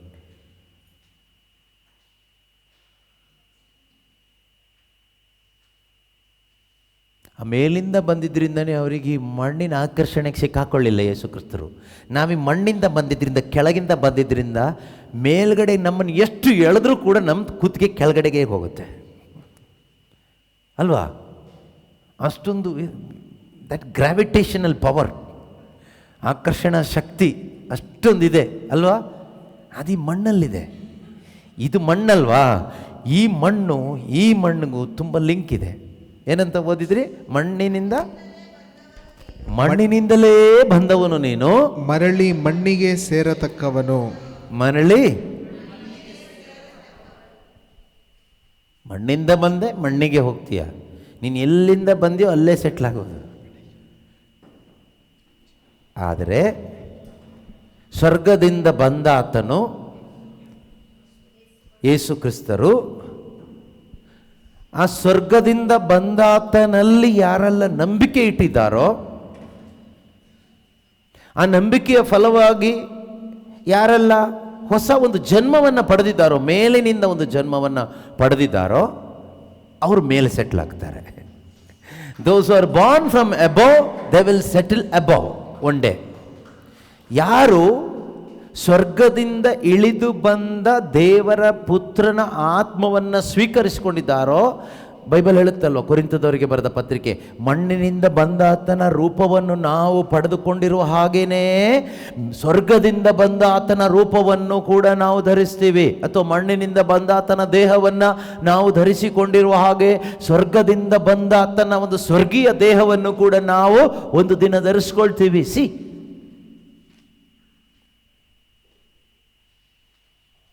ನಮ್ಗೆ ಆ ದೇಹದ ಬಗ್ಗೆ ಆಸೆ ಇದೆಯಾ? ಆ ದೇಹದ ಬಗ್ಗೆ ನಮಗೆ ಕಾಳಜಿ ಇದೆಯಾ? ಆ ದೇಹವನ್ನು ಎದುರು ನೋಡ್ತಾ ಇದ್ದೀವ? ಅದು ಈಗಿಲ್ಲ ಬಿಡಿ, ವಿಶ್ವಾಸದ ಮುಖಾಂತರ. ಅದು ಈಗಿದ್ರೆ ವಿಶ್ವಾಸ ಬೇಕಾಗಿಲ್ಲಲ್ಲ. That's hour faith.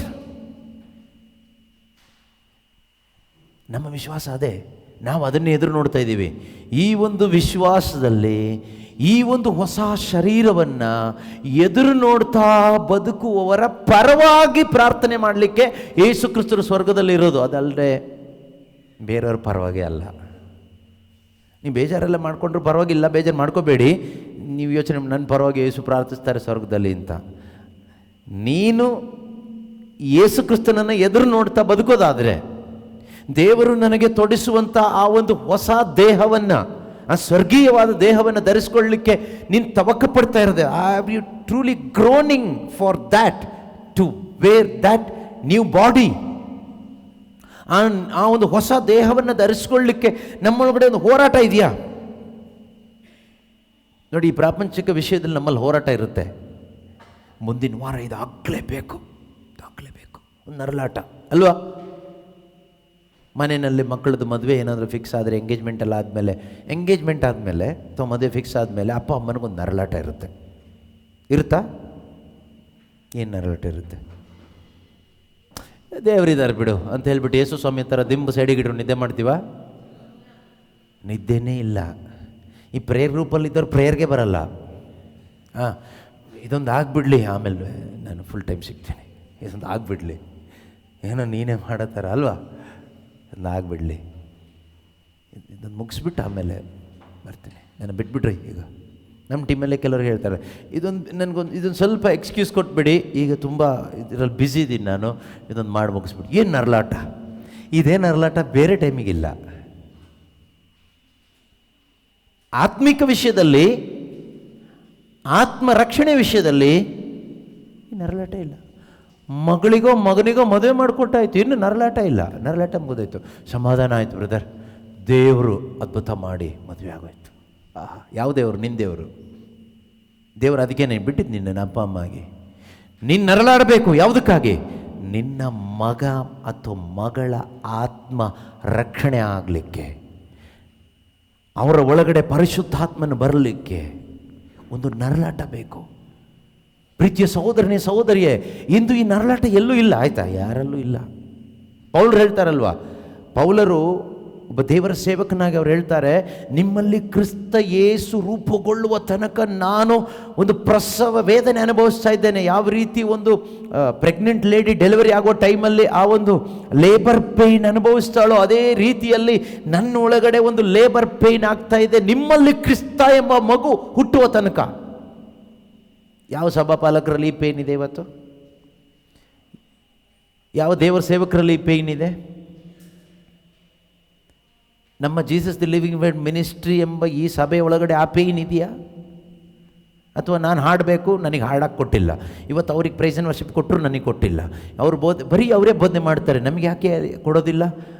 ಅವ್ರು ಪ್ರಾರ್ಥನೆ ಮಾಡಿದರು, ಇವ್ರು ಪ್ರಾರ್ಥನೆ ಮಾಡಿದರು, ಅವ್ರು ಹಾಡಿದರು, ಇವ್ರು ಕುಣಿದ್ರು, ಬರೀ ಇದೇ ಕಂಪ್ಲೇಂಟ್ ಅಲ್ವಾ? ಎಲ್ಲ ಪ್ರೇಯರ್ ಗ್ರೂಪಲ್ಲೂ ಮೋರ್ ಆರ್ ಲೆಸ್ ಸೇಮ್.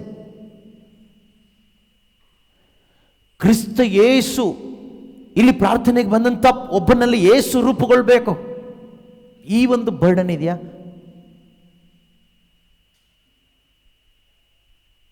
ಅಥವಾ ತಂದೆ ತಾಯಿಯಲ್ಲಿ ನನ್ನ ಮಗನಲ್ಲಿ ಕ್ರಿಸ್ತ ಯೇಸು ರೂಪುಗೊಳ್ಬೇಕು, ನನ್ನ ಮಗಳಲ್ಲಿ ಕ್ರಿಸ್ತ ಯೇಸು ರೂಪುಗೊಳ್ಬೇಕು.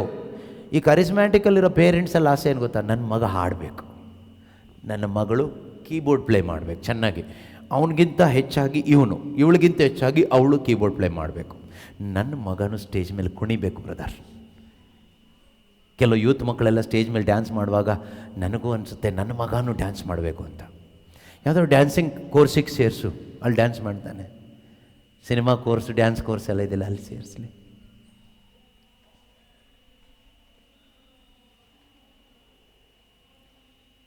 ನನ್ನ ಮಕ್ಕಳು ನಿಮ್ಮ ಥರನೇ ಪ್ರಬೋಧನೆ ಮಾಡಬೇಕು ಅಂತ ಆಸೆ ಇದೆ, ಅದಕ್ಕೂ ಬೇಕಾದಷ್ಟು ಕೋರ್ಸುಗಳಿದೆ, ಅಲ್ಲಿ ಸೇರಿಸ್ಕೋಬೋದು. ಪ್ರಬೋಧನೆ ಮಾಡಲಿಕ್ಕೆ, ಹಾಡಲಿಕ್ಕೆ, ಕುಣಿಲಿಕ್ಕೆ, ಡ್ಯಾನ್ಸ್ ಮಾಡಲಿಕ್ಕೆ. ಏನಿದು ನಾಟಕ ಕಂಪ್ನಿನ? ಆ ಥರ ಆಗ್ಬಿಟ್ಟಿದೆ ಈಗ, ಆ ಥರ ಆಗ್ಬಿಟ್ಟಿದೆ, ನಾವು ಆ ಥರ ಮಾಡ್ಕೊಂಡು ಬಿಟ್ಟಿದ್ದೀವಿ.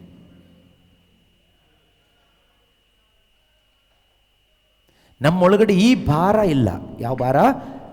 ಕ್ರಿಸ್ತ ಯೇಸು ನನ್ನ ಮಗನಲ್ಲಿ ರೂಪುಗೊಳ್ಬೇಕು, ನನ್ನ ಮಗಳಲ್ಲಿ ಕ್ರಿಸ್ತ ಯೇಸು ರೂಪುಗೊಳ್ಬೇಕು, ಇನ್ನೂ ಹೆಚ್ಚಾಗಿ ಇನ್ನೂ ಹೆಚ್ಚಾಗಿ ಕ್ರಿಸ್ತನ ಅನುರೂಪಿ ಆಗಬೇಕು ನನ್ನ ಮಗನು, ನನ್ನ ಮಗಳು, ಅಥವಾ ನನ್ನ ಸಂಗಾತಿ, ನಾನು ಸೇವೆ ಮಾಡುವಂಥ ಜಾಗದಲ್ಲಿ ಇರ್ತಕ್ಕಂಥ ಜನರು ಕ್ರಿಸ್ತ ಯೇಸುವಿನ ಅನುರೂಪಿ ಆಗಬೇಕೆಂಬಂಥ ಒಂದು ಭಾರ, ತವಕ, ನೋವು, ಪ್ರಸವ ವೇದನೆ ನಮ್ಮೊಳಗಡೆ ಇಲ್ಲ. ಯಾಕೆಂದರೆ ಪರಿಶುದ್ಧಾತ್ಮನ ಶಕ್ತಿ ಇಲ್ಲ.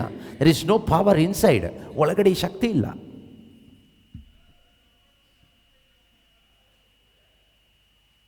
ಪ್ರೀತಿ ಸಹೋದರ ಸಹೋದರಿಯರೇ, ಇದು ನಮ್ಮೊಳಗಡೆ ಬರಬೇಕು. ಯಾಕೆ ಬರಲಿಕ್ಕೆ ಆಗ್ತಾ ಇಲ್ಲ ಅಂದರೆ ಒಳಗಡೆ CARES of life, CARES of this world, ನನ್ನ ಬಗ್ಗೆ ಇರ್ತಕ್ಕಂಥ ಅತಿಯಾದ ಕೇರಿಂಗ್, ಓವರ್ ಕೇರಿಂಗ್. ಕೆಲವರು ಅವರ ಮಕ್ಕಳನ್ನು ಅಥವಾ ಕುಟುಂಬದವ್ರನ್ನ ಕೇರ್ ಮಾಡೋದು ನೋಡಿದ್ರೆ ಎರಡು ಕೊಡೋಣ ಅನಿಸುತ್ತೆ. ಓವರ್ ಕೇರಿಂಗ್ ಹೊಟ್ಟೆ ಕಿಚ್ಚಿಂದಲ್ಲ, ಈ ಕೇರಿಂಗ್ ಇಷ್ಟಿದೆ. 100ಕ್ಕೆ 110% ಕೇರ್ ಮಾಡ್ತಾರೆ. ಆತ್ಮಿಕ ವಿಷಯದಲ್ಲಿ, ವಿಶ್ವಾಸದ ವಿಷಯದಲ್ಲಿ -10 ಇರುತ್ತೆ ಕೇರಿಂಗ್. ಏನು ಕೇರ್ ಇಲ್ಲ. ಅದು ನೋಡುವಾಗ ಕೋಪ ಬರುತ್ತೆ, ಅದು ನೋಡುವಾಗ ಬೇಜಾರಾಗತ್ತೆ, ಅದು ನೋಡುವಾಗ ಕೆಲವು ಟೈಮ್ ಹೊಟ್ಟೆ ಕಿಚ್ಚಂತ ಅನಿಸ್ಬೋದು, ಏನಾದರೂ ಅನಿಸ್ಲಿ. ಆದರೆ ಮುಖ್ಯವಾಗಿ ನಮಗೆ ಕೇರಿಂಗ್ ಬೇಕಾಗಿರೋದು ಇವತ್ತು ಯಾವುದಕ್ಕೆ ಗೊತ್ತಾ? ಆತ್ಮಿಕ ವಿಷಯದಲ್ಲಿ. ಯೇಸು ಸ್ವಾಮಿ ಕೂಡ ಅದೇ ವಿಷಯದಲ್ಲಿ ಹೇಳ್ತಾರೆ. ಲೂಕನು ಬರೆದ ಶುಭ ಸಂದೇಶ 21ನೇ ಅಧ್ಯಾಯದಲ್ಲಿ 34ನೇ ವಾಕ್ಯದಲ್ಲಿ ಹೇಳ್ತಾರೆ. ಲೂಕನು ಬರೆದ ಶುಭ ಸಂದೇಶ, ಲೂಕ್ ಚಾಪ್ಟರ್ 21 ವರ್ಸ್ 34. ಮಿತಿಮೀರಿದ ಭೋಜನದಿಂದಾಗಲಿ, ಕುಡಿತದಿಂದಾಗಲಿ, ಲೌಕಿಕ ಚಿಂತೆಗಳಿಂದಾಗಲಿ. ಭೋಜನ ಕುಡಿತ ಬಿಟ್ಬಿಡೋಣ, ಸೈಡಿಗೆ ಇಡೋಣ. ನಾವು ಫೋಕಸ್ ಮಾಡ್ತಾ ಇರೋದು ಲೌಕಿಕ ಚಿಂತೆ. ಅಂಡರ್ಲೈನ್ ಮಾಡ್ಕೊಳ್ಳಿ ಅದನ್ನು. ನಮ್ಗೆ ಕೆಲವರು ಹ್ಯಾಪಿ ಆಗಿರ್ಬೋದು, ಪರವಾಗಿಲ್ಲ, ನಾನು ಮಿತಿಮೀರಿ ತಿಂತಾ ಇಲ್ಲ, ಕರೆಕ್ಟಾಗಿ ಡೈಲಿ ಒಂದೇ ಊಟ, ವಾರದಲ್ಲಿ 3 ದಿನ ಫಾಸ್ಟಿಂಗ್, ಓಕೆ, ನಾನು ಪಾಸ್ ಆದೆ. ಕುಡಿತದಿಂದಾಗಲಿ, ಕುಡಿಯೋದು ನಾನು ಮೋಸ ಕುಡಿ ನೋಡೋದಿಲ್ಲ, ಕುಡುಕರ ಜೊತೆಗೂ ಹೋಗೋದಿಲ್ಲ, ಪಾಸ್ ಆದೆ. ನೆಕ್ಸ್ಟ್ ಪಾಸ್ ಆಗಲಿಕ್ಕೆ ನಮ್ಮ ಫೋಕಸ್ ಇವತ್ತು ಕುಡ್ತಾನೂ ಅಲ್ಲ, ಭೋಜನನೂ ಅಲ್ಲ. ಅದು ಇನ್ನೊಂದು ದಿವಸ ನೋಡೋಣ. ಲೌಕಿಕ ಚಿಂತೆ ಯಾವುದು? ದೇವರ ವಾಕ್ಯವನ್ನು ಅದಿಮಿ ಬಿಟ್ಟಿದ್ದು ಯಾವುದು? CARES of the world or this life. Be on God so that your hearts are not weighed down with dissipation and drunkenness and the worries of this life.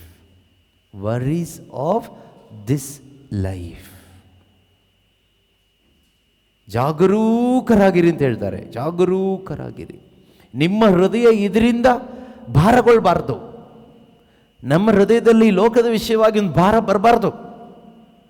ಕ್ರೈಸ್ತ ವಿಶ್ವಾಸಿಗಳಾದ ನಮ್ಮಲ್ಲಿ ಬರಬೇಕಾದ ಭಾರ ಒಂದೇ, ಸ್ವರ್ಗಕ್ಕೆ ಹೋಗೋ ವಿಷಯದಲ್ಲಿ, ಪರಿಶುದ್ಧತೆ ವಿಷಯದಲ್ಲಿ, ಯೇಸುವಿನಂತೆ ಆಗೋ ವಿಷಯದಲ್ಲಿ, ಕ್ಷಮೆ ಕೊಡೋ ವಿಷಯದಲ್ಲಿ, ನೀತಿವಂತರಾಗಿ ಜೀವಿಸೋ ವಿಷಯದಲ್ಲಿ ಒಂದು ಭಾರ ಬರಬೇಕು ನಮ್ಮಲ್ಲಿ. ಲೌಕಿಕ ಚಿಂತೆಗಳಿಂದ ಮಂದಮತಿಗಳಾಗಬೇಡಿ. ಲೋಕದ ಚಿಂತೆಗಳು, ನಾವು ಅದನ್ನು ಕ್ಯಾಟಗರೈಸ್ ಮಾಡ್ತೀವಿ. ನಮಗೆ ಬೇರೆಯವ್ರ ಥರ ಕೆಟ್ಟ ಚಿಂತೆ ಇಲ್ಲ ಬ್ರದರ್. ಇಲ್ಲಿ ಕೆಟ್ಟ ಚಿಂತೆ ಒಳ್ಳೆ ಚಿಂತೆ ಅಂತ ಏನಿಲ್ಲ. ಲೌಕಿಕ ಚಿಂತೆನೇ ಕೆಟ್ಟದು. ಒಪ್ಕೊಳ್ಳಿಕ್ಕೆ ಸ್ವಲ್ಪ ಕಷ್ಟ ಆಗುತ್ತೆ ನಮಗೆ. ಯಾಕೆ ಅಂದರೆ ನಾವು ಮಣ್ಣಿಂದ ಬಂದಿರೋದ್ರಿಂದ, ಮಣ್ಣು ಜೊತೆಗೆ ತುಂಬ ಅಟ್ಯಾಚ್ಮೆಂಟ್ ಇರೋದ್ರಿಂದ ಇದನ್ನು ಅಗ್ರಿ ಆಗ್ಲಿಕ್ಕೆ ತುಂಬ ಕಷ್ಟ. ನೀವೆಲ್ಲ ಅಗ್ರಿ ಆಗ್ತೀರಿ ಅಂತ ತಿಳ್ಕೊಂಡಲ್ಲ ನಾನು ಹೇಳ್ತಾ ಇರೋದು. ಕೇಳೋದಕ್ಕೆ ಕಿವಿಯುಳ್ಳವನು ಕೇಳಿಸ್ಕೊಳ್ಳಿ ಅಂತಲೇ ನಾನು ಇದನ್ನು ಹೇಳ್ತಾ ಇರೋದು. ಇದು ಅಗ್ರಿ ಆಗ್ರಿ ಅಂತ ನಾನು ಯಾರು? ಬಟ್ ಯೇಸು ಕ್ರಿಸ್ತರು ಹೇಳ್ತಾರೆ, ಲೌಕಿಕ ಚಿಂತೆಗಳಿಂದ ಮಂದಮತಿಗಳಾಗಬೇಡಿ. ಯೇಸು ಕ್ರಿಸ್ತರ ಹತ್ರ ಒಬ್ಬ ಒಳ್ಳೆ ಒಂದು ಪ್ರಾಬ್ಲಮ್ ತೊಗೊಂಡು ಬಂದ, ಜಮೀನ್ ಡಿಸ್ಪ್ಯೂಟ್. ನಮ್ಮ ಈ ಒಂದು ಜಮೀನನ್ನು ಕರೆಕ್ಟಾಗಿ ಡಿವೈಡ್ ಮಾಡಿಕೊಟ್ಬಿಡಿ. ನೀವು ಒಳ್ಳೆ ಮನುಷ್ಯ, ನೀವು ಹೇಳಿದ್ದಕ್ಕೆ ಬೆಲೆ ಇದೆ, ನೀವು ಹೇಳಿದರೆ ಎಲ್ಲರೂ ಕೇಳ್ತಾರೆ. ಪಂಚಾಯತಿ ಕಟ್ಟೆಗೆ ಯೇಸು ಕೂತ್ಕೊಂಡಿರ್ತಾರೆ. ಯೇಸು ಹತ್ರ ಕರ್ಕೊಂಡು ಬಂದು, ನೋಡಿ ಪಿತ್ರಾರ್ಜಿತ ಆಸ್ತಿ ನಮ್ಮ ಅಪ್ಪನಿಂದ ಬಂದಿದ್ದು, ಕಳ್ತನ ಮಾಡಿದ್ದಲ್ಲ, ಆದ್ದರಿಂದ ನೀವು ಡಿವೈಡ್ ಮಾಡಿಕೊಟ್ರೆ ಕರೆಕ್ಟಾಗಿರುತ್ತೆ, ಸೊ ಕರೆಕ್ಟಾಗಿ ಡಿವೈಡ್ ಮಾಡಿ ಕೊಟ್ಬಿಡಿ ಅಂತ ಹೇಳಿದಾಗ ಯೇಸು ಏನು ಹೇಳಿದರು? ಇದಕ್ಕಾಗಿ ನನ್ನನ್ನು ಅಪಾಯಿಂಟ್ ಮಾಡೋದವನು ಯಾವನು? ನಾನು ನಿಮ್ಮ ಆಸ್ತಿ ಡಿವೈಡ್ ಮಾಡ್ಕೊಳ್ಳಿಕ್ಕೆ ಬಂದಿದ್ದು? ನೀವು ಕೋರ್ಟ್ ಕೇಸ್ ಹಾಕ್ಕೊಂಡಿದ್ದೆಲ್ಲ ಸಾಲ್ವ್ ಮಾಡಿ ನಿಮ್ಮ ಕೋರ್ಟ್ ಕೇಸ್ ಸರಿ ಮಾಡ್ಕೊಡ್ಲಿಕ್ಕೆ ನಾನು ಬಂದಿರೋದು? ನಿಮ್ಮ ಆಸ್ತಿ ಡಿವೈಡ್ ಮಾಡ್ಕೊಡ್ಲಿಕ್ಕೆ ನಾನು ಬಂದಿರೋದು? ಯೇಸು ಯಾರು ಅಂತಲೇ ಗೊತ್ತಿರಲಿಲ್ಲ ಅವ್ರಿಗೆ. ಬಿಡಿ, ನಮಗೂ ಇವತ್ತು ಗೊತ್ತಿಲ್ಲ, ನಮಗೂ ಗೊತ್ತಿಲ್ಲ ಯೇಸು ಯಾಕೆ ಬಂದಿದ್ದಾರೆ, ಅವರು ಸ್ವರ್ಗದಲ್ಲಿ ಏನು ಮಾಡ್ತಾ ಇದ್ದಾರೆ ನಮಗೂ ಗೊತ್ತಿಲ್ಲ. ಅದಕ್ಕೇನೆ ನಾವು ಈ ಧ್ಯಾನ ಕಲ್ಲಲ್ಲಿ ಹೋದಾಗ ನಮ್ಮದೊಂದು ಲಿಸ್ಟ್ ತಗೊಂಡು ಹೋಗ್ತೀವಿ, ಶಾಪಿಂಗ್ ಲಿಸ್ಟ್ ಥರ. ಪಾಪ ಕೆಲವರು ಈ ಲಿಸ್ಟ್ ಇಟ್ಕೊಂಡು ಕೂತ್ಕೊಂಡು ಪ್ರಾರ್ಥನೆ ಮಾಡೋರು ಇದ್ದಾರೆ. ದೇವರೇ, ಲಿಸ್ಟ್ ನಂಬರ್ 1ನಲ್ಲಿರೋದು ಆಗಲಿ, hallelujah hallelujah. List number 2 hallelujah hallelujah. List number 3 hallelujah hallelujah. ಪಾಪ ಅನ್ಸುತ್ತೆ ಅವ್ರು ನೋಡಿದ್ರಿ, ಅವ್ರು ಹೇಳಿದ್ರು ಕೇಳೋದು ಇಲ್ಲ. ಏನು ಮಾಡೋಣ?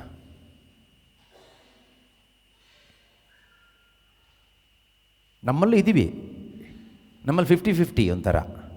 ಇಲ್ಲ, ನಾವು ಆ ಥರ ಇಲ್ಲ, ನಾವು ಫುಲ್ ಇದೆ. ನಮ್ಮದು ಶಾಪಿಂಗ್ ಲಿಸ್ಟಲ್ಲಿ ಹೇಗಿರುತ್ತೆ ಅಂದರೆ, ನಮ್ಮ ಪ್ರೇಯರ್ ಲಿಸ್ಟಲ್ಲಿ ಫಸ್ಟೆಲ್ಲ ಸ್ವರ್ಗೀಯ ವಿಷಯಗಳೇ ಇರುತ್ತೆ. 100 ಇಂಟೆನ್ಷನ್ಸ್ ಇದ್ದರೆ ಮೊದಲು ಓದೋವನಿಗೆ ಪರವಾಗಿಲ್ಲ ಇವರು ಅನಿಸ್ಬೇಕು. ಈ ಕೆಳಗಡೆ ಓದಲಿಕ್ಕೆ ಟೈಮ್ ಇರೋದಿಲ್ಲಲ್ಲ, ಮೇಲ್ಗಡೆದು ಸ್ವಲ್ಪ ಒಂದು 5-10 ಓದಿದ ತಕ್ಷಣ ಕೆಳಗಡೆದೆಲ್ಲ ಅದೇ ಇರ್ಬೋದು ಅಂತ ತಿಳ್ಕೊಂಡು ಬಂದಿರ್ತೀವಿ. ಆದರೆ ಕೆಳಗಡೆ ಪೂರ್ತಿ ನಮಗೇನೇನು ಬೇಕೋ ಎಲ್ಲ ರೆಡ್ ಇಂಕಲ್ಲಿ ಅಂಡರ್ಲೈನ್ ಮಾಡಿ ಇಟ್ಟಿರ್ತೀವಿ. ನಮ್ಮ ನಂಬಿಕೆ ಅಷ್ಟೇ. ಕೆಲವರು ಯೋಚನೆ ಮಾಡ್ತಾರೆ, ನೀವು ಹೇಳೋದು ಯಾರಿಗೆ ಕೇಳೋಕ್ಕಾಗುತ್ತೆ, ಇದು ತುಂಬ ಕಷ್ಟ ಅಂತ. ಯೇಸು ಸ್ವಾಮಿ ಹೇಳಿದ್ರು ಅದೇ ಹೇಳಿದ್ದು. ಇದು ಯಾರು ಕೇಳ್ತಾರೆ ಈ ಬೋಧನೆ ನಮಗೆ ಬೇಡ, ನಮಗೆ ವರ್ಕೌಟ್ ಆಗಲ್ಲ, ನಮಗೆ ರಿಟ್ರೀಟ್ ಬೇಡ, ಸಾವಾಸನೂ ಬೇಡ. ಯಾರು ಹೇಳಿದರು ಸಾವಾಸ ಮಾಡಿ ಅಂತ? ಅವ್ರು ಸಾವಾಸನೇ ಬೇಡ ಅಂತ ಬಿಟ್ಟು ಹೋದರು. ಹೋದವ್ರು ಹಿಂದೆ ಯೇಸುನೂ ಹೋಗಿಲ್ಲ, ಹೋದ್ರೆ ವಾಪಸ್ ಬರಲೂ ಇಲ್ಲ. ಯಾಕೆಂದರೆ ಅವರಿಗೆ ದೇವರಿಂದ ಸಿಗುವ ಮನ್ನಣೆಗಿಂತ ಲೋಕದಿಂದ ಸಿಗುವ ಮನ್ನಣೆ ಅವರಿಗೆ ಶ್ರೇಷ್ಠವಾಗಿತ್ತು. ದೇವರಲ್ಲಿ, ಆ ಪರಲೋಕದಲ್ಲಿ, ನಿತ್ಯತೆಯಲ್ಲಿ ಸಿಗುವಂತಹ ಶಾಶ್ವತವಾದ ಜೀವಕ್ಕಿಂತಲೂ ಇಹಲೋಕದ ಅಳಿದು ಹೋಗುವ ಈ ಜೀವಿತದ ಮೇಲೆ ಅವರ ಮನಸ್ಸು ನಾಟಿತ್ತು. ಆದುದರಿಂದ ಅವರಿಗೆ ಮರಳಿ ಬರಲಿಕ್ಕೆ ಆಗಲಿಲ್ಲ. ಅಂದರೆ ಕ್ರೈಸ್ತರು ಅನ್ಸ್ಕೊಂಡಿರ್ತಕ್ಕಂಥ ನಾವು ಅದೇ ಪರಿಸ್ಥಿತಿಯಲ್ಲಿದ್ದರೆ ಅದೆಂಥ ದುರಂತ ಆಗಿರುತ್ತೆ. ಇಲ್ಲಿ ಯೇಸು ಕ್ರಿಸ್ತರು ಹೇಳ್ತಾರೆ, ನೀವು ಈ ಲೌಕಿಕ ಚಿಂತೆಗಳಿಂದ ಮಂದಮತಿಗಳಾಗುವ ಸಾಧ್ಯತೆ ಇದೆ. ಮಂದಮತಿ ಅಂದರೆ ಏನು ಗೊತ್ತಾ? ಮಂದಮತಿಗಳಾಗ್ಬಿಟ್ರೆ we cannot hear the voice of the Holy Spirit. ನಮಗೆ ದೇವರ ಆತ್ಮನ ಸ್ವರ ಕೇಳೋದಿಲ್ಲ, ಮತ್ತೆ ಕೇಳೋದೆಲ್ಲ ದೇವರ ಸ್ವರನೇ ಥರ ಇರುತ್ತೆ. ಮಂದಮತಿಗಳಾಗ್ಬಿಟ್ರೆ ನಮಗೇನು ಕೇಳೋದಿಲ್ಲ, ದೇವ್ರ ಸ್ವರ ಕೇಳೋದಿಲ್ಲ, ಬೇರೆ ಎಲ್ಲ ಸ್ವರಗಳು ಕೇಳಿಸುತ್ತೆ ನಮಗೆ. ಕ್ರೈಸ್ತ ವಿಶ್ವಾಸಿಗಳಾದ ನಾವು ಈ ಸ್ವರ ಕೇಳಿ ನಡೆಯುವವರಾಗಬೇಕು. ಅದೇ ವಿಶ್ವಾಸದ ಜೀವನ, ಅದೇ ವಿಶ್ವಾಸದ ಜೀವನ. ಯೆಶಾಯ ಪ್ರವಾದಿಯ ಮುಖಾಂತರ ದೇವರು ನುಡಿದ ಮಾತು ನನ್ನ ಜೀವಿತದಲ್ಲಿ ನೆರವೇರದೆ ಹೋದರೆ ಮತ್ತೆ ಅದು ಯಾರ ಜೀವನದಲ್ಲಿ ನೆರವೇರುತ್ತೆ? ಯೆಶಾಯ ಪ್ರವಾದಿ ಪುಸ್ತಕ 30ನೇ ಅಧ್ಯಾಯ 20ನೇ ವಾಕ್ಯದಲ್ಲಿ ಹೇಳ್ತಾರಲ್ವ, ದೇವರು ಅವರಿಗೆ ಕಷ್ಟ ಸಂಕಟಗಳನ್ನು ಅನ್ನಪಾನವಾಗಿ ಕೊಟ್ಟರೂ ಕೂಡ ಇನ್ನು ಮುಂದೆ ದೇವರು ಅವರಿಗೆ ಆ ಕಷ್ಟ ಸಂಕಟ ಇದ್ದರೂ ಕೂಡ ಅದ್ರ ಮಧ್ಯದಲ್ಲಿ ಒಂದು ಸ್ವರ ಕೇಳುವ ಹಾಗೆ ಮಾಡ್ತಾರೆ. ಇದು ಲೆಫ್ಟ್ಗೆ ಹೋಗು, ರೈಟಿಗೆ ಹೋಗು, ಇದೆಯಾ ವಾಕ್ಯ? ನೀವು ಬಲಕ್ಕಾಗಲಿ ಎಡಕ್ಕಾಗಲಿ ಹೋಗುವಾಗ, ತಿರುಗುವಾಗ ಇದೇ ಮಾರ್ಗ, ಇದರಲ್ಲೇ ನಡೆಯಿರಿ ಎಂಬ ಮಾತು ಹಿಂದಿನಿಂದ ನಿಮ್ಮ ಕಿವಿಗೆ ಕೇಳಿಸುವುದು. ಅದೇನು ಅದರ ಅರ್ಥ? ಅದರ ಅರ್ಥ ಪರಿಶುದ್ಧಾತ್ಮನ ಸ್ವರ ಕೇಳಲ್ಪಡುವ ಒಂದು ಅವಸ್ಥೆ ನಿನ್ನ ಜೀವಿತದಲ್ಲಿ ಬರುತ್ತೆ ಒಂದು ದಿನ ಅಂತ. ಬಂದಿದೆಯಾ? ಪ್ರೇಯರಲ್ಲಿ ದೇವ್ರು ಮಾತಾಡಿದ್ರು ಎಲ್ಲ ಕತೆ ಹೇಳಬೇಡಿ. ಪ್ರೇಯರಲ್ಲಿ ದೇವರು ಮಾತಾಡ್ತಾರೆ. ನೀನು ಹೋಗುವ ದಾರಿಯಲ್ಲಿ ಟೇಕ್ ಲೆಫ್ಟ್ ಟರ್ನ್ ಹಿಯರ್, ಇಲ್ಲಿ ನೀನು ಎಡಕ್ಕೆ ತಿರ್ಕೋ, ಬಲಕ್ಕೆ ಹೋಗಬೇಡ. ಇಲ್ಲಿ ನೀನು ಯೂ ಟರ್ನ್ ಹಾಕು, ಕಂಟಿನ್ಯೂ ಮುಂದಕ್ಕೆ ಹೋಗಬೇಡ. ಈ ಸ್ವರ ಕೇಳುತ್ತೆ. ನಾವು ಈ ಸ್ವರವನ್ನು ಕಡೆಗಣಿಸಿ ಅದನ್ನು ತುಳಿದು ಹೋಗ್ತೀವಿ. ಎಷ್ಟೋ ಬಾರಿ ದೇವರಾತ್ಮರು ನಮಗೆ ಹೇಳಿದ್ದಾರೆ, ಮೇಕ್ ಎ ಯೂ ಟರ್ನ್ ನಾವ್ ಹಿಯರ್ ಇಟ್ ಸೆಲ್ಫ್. ಇಲ್ಲೇ ಯೂ ಟರ್ನ್ ಹಾಕು. ಇಲ್ಲ, ನಾವು ಅಲ್ಲೆಲ್ಲೂ ಆಯಿತು, ಪ್ರೈಸ್ ಲಾರ್ಡ್ ಆಯಿತು, ಊಟ ಆಯಿತು, ಎಲ್ಲ ಮುಗೀತು, ಮನೆ ಹೋದ್ವಿ, ಮತ್ತೆ ಪ್ರಾರ್ಥನೆಗೆ ಬರ್ತೀವಿ, ಮತ್ತೆ ಧ್ಯಾನಕ್ಕೆ ಬರ್ತೀವಿ. ದೇವರೇ ಮಾತಾಡು ಮಾತಾಡು ಮಾತಾಡು ಅಂತ ಹೇಳ್ತೀವಿ. ದೇವ್ರು ಅವತ್ತು ಮಾತಾಡಿದಾಗ ನೀನು ಮರ್ಯಾದೆನೇ ಕೊಡದೆ ತುಳಿದು ನಿಂದೆ ದಾರಿಲಿ ಹೋದೆ. ಇವತ್ತು ದೇವರು ಮಾತಾಡ್ತಾ ಇದ್ದಾರೆ. ದೇವರು ಹೇಳ್ತಾ ಇದ್ದಾರೆ ನಮ್ಮಲ್ಲಿ ಕೆಲವರಿಗೆ, ನೀನು ಹೋಗ್ತಾ ಇರ್ತಕ್ಕಂಥ ದಾರಿ ಸರಿ ಇಲ್ಲ, ಮೇಕ್ ಎ ಯೂ ಟರ್ನ್. ಒಂದು ಯೂ ಟರ್ನ್ ಮಾಡು. ಮಾಡ್ತೀರಾ? ನಿಮಗೆ ಬಿಟ್ಟಿದ್ದು. ರೈಟ್ಗೆ ಹೋಗ್ತಾ ಇದೆಯಾ? ನೀನು ನಿನ್ನೆ ಆದ ಒಂದು ರೈಟ್ ಡೈರೆಕ್ಷನಲ್ಲಿ ಹೋಗ್ತಾ ಇದೆಯಾ, thinking that this is the right direction. ದೇವರು ಹೇಳ್ತಾ ಇದ್ದಾರೆ, ಟೇಕ್ ದ ಲೆಫ್ಟ್.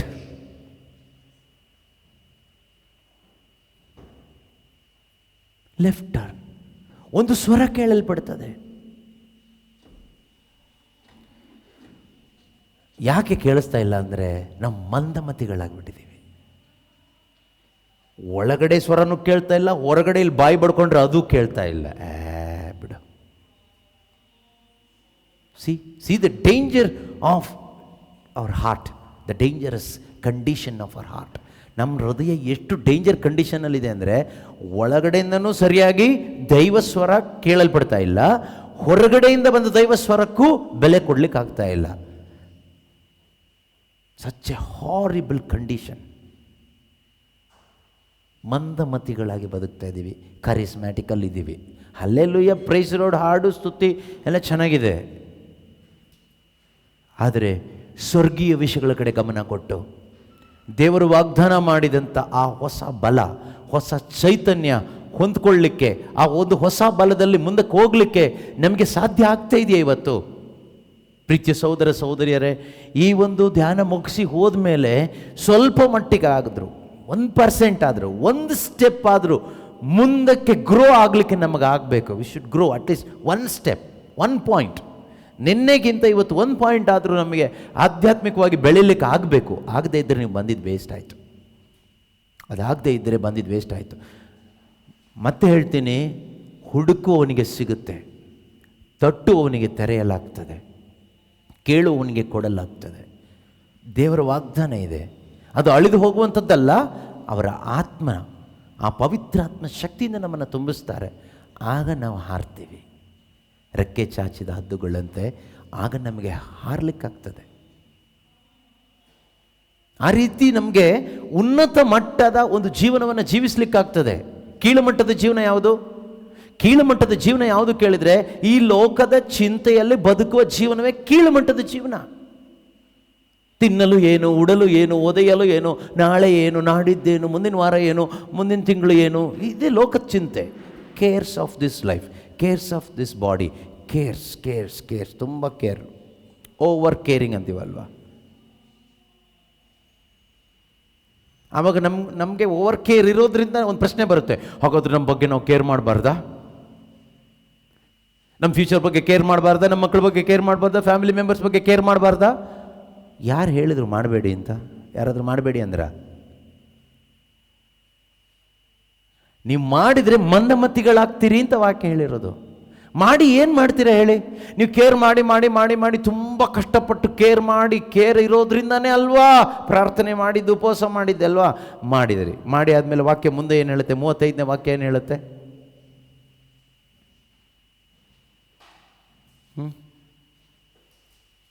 ಮುಚ್ಚಿಬಿಟ್ರಿ ಇಷ್ಟು ಬೇಗ? ಲೂಕನ ಶುಭ ಸಂದೇಶ 21ನೇ ಅಧ್ಯಾಯ 35ನೇ ವಾಕ್ಯ. ಜಗತ್ತಿನ ಎಲ್ಲ ನಿವಾಸಿಗಳು ಯಾವುದಕ್ಕೆ ಸಿದ್ಧರಾಗಿರಬೇಕು? ಯಾವುದಕ್ಕೆ ಸಿದ್ಧರಾಗಿರಬೇಕು? ಯಾವುದಕ್ಕೆ ಸಿದ್ಧರಾಗಿರಬೇಕು ಅಂತ ಹೇಳುವ ವಿಷಯ ಈಗ ಹೇಳಲಿಕ್ಕೆ ಹೋದರೆ ಇನ್ನೂ 1 ಗಂಟೆ ಬೇಕಾಗುತ್ತೆ. ಆದ್ದರಿಂದ ಬೇಡ. ಬಂದೊದಗಲಿರುವ ಜಗತ್ತಿನ ಎಲ್ಲ ನಿವಾಸಿಗಳು ಇದಕ್ಕೆ ಸಿದ್ಧರಾಗಿರಬೇಕು.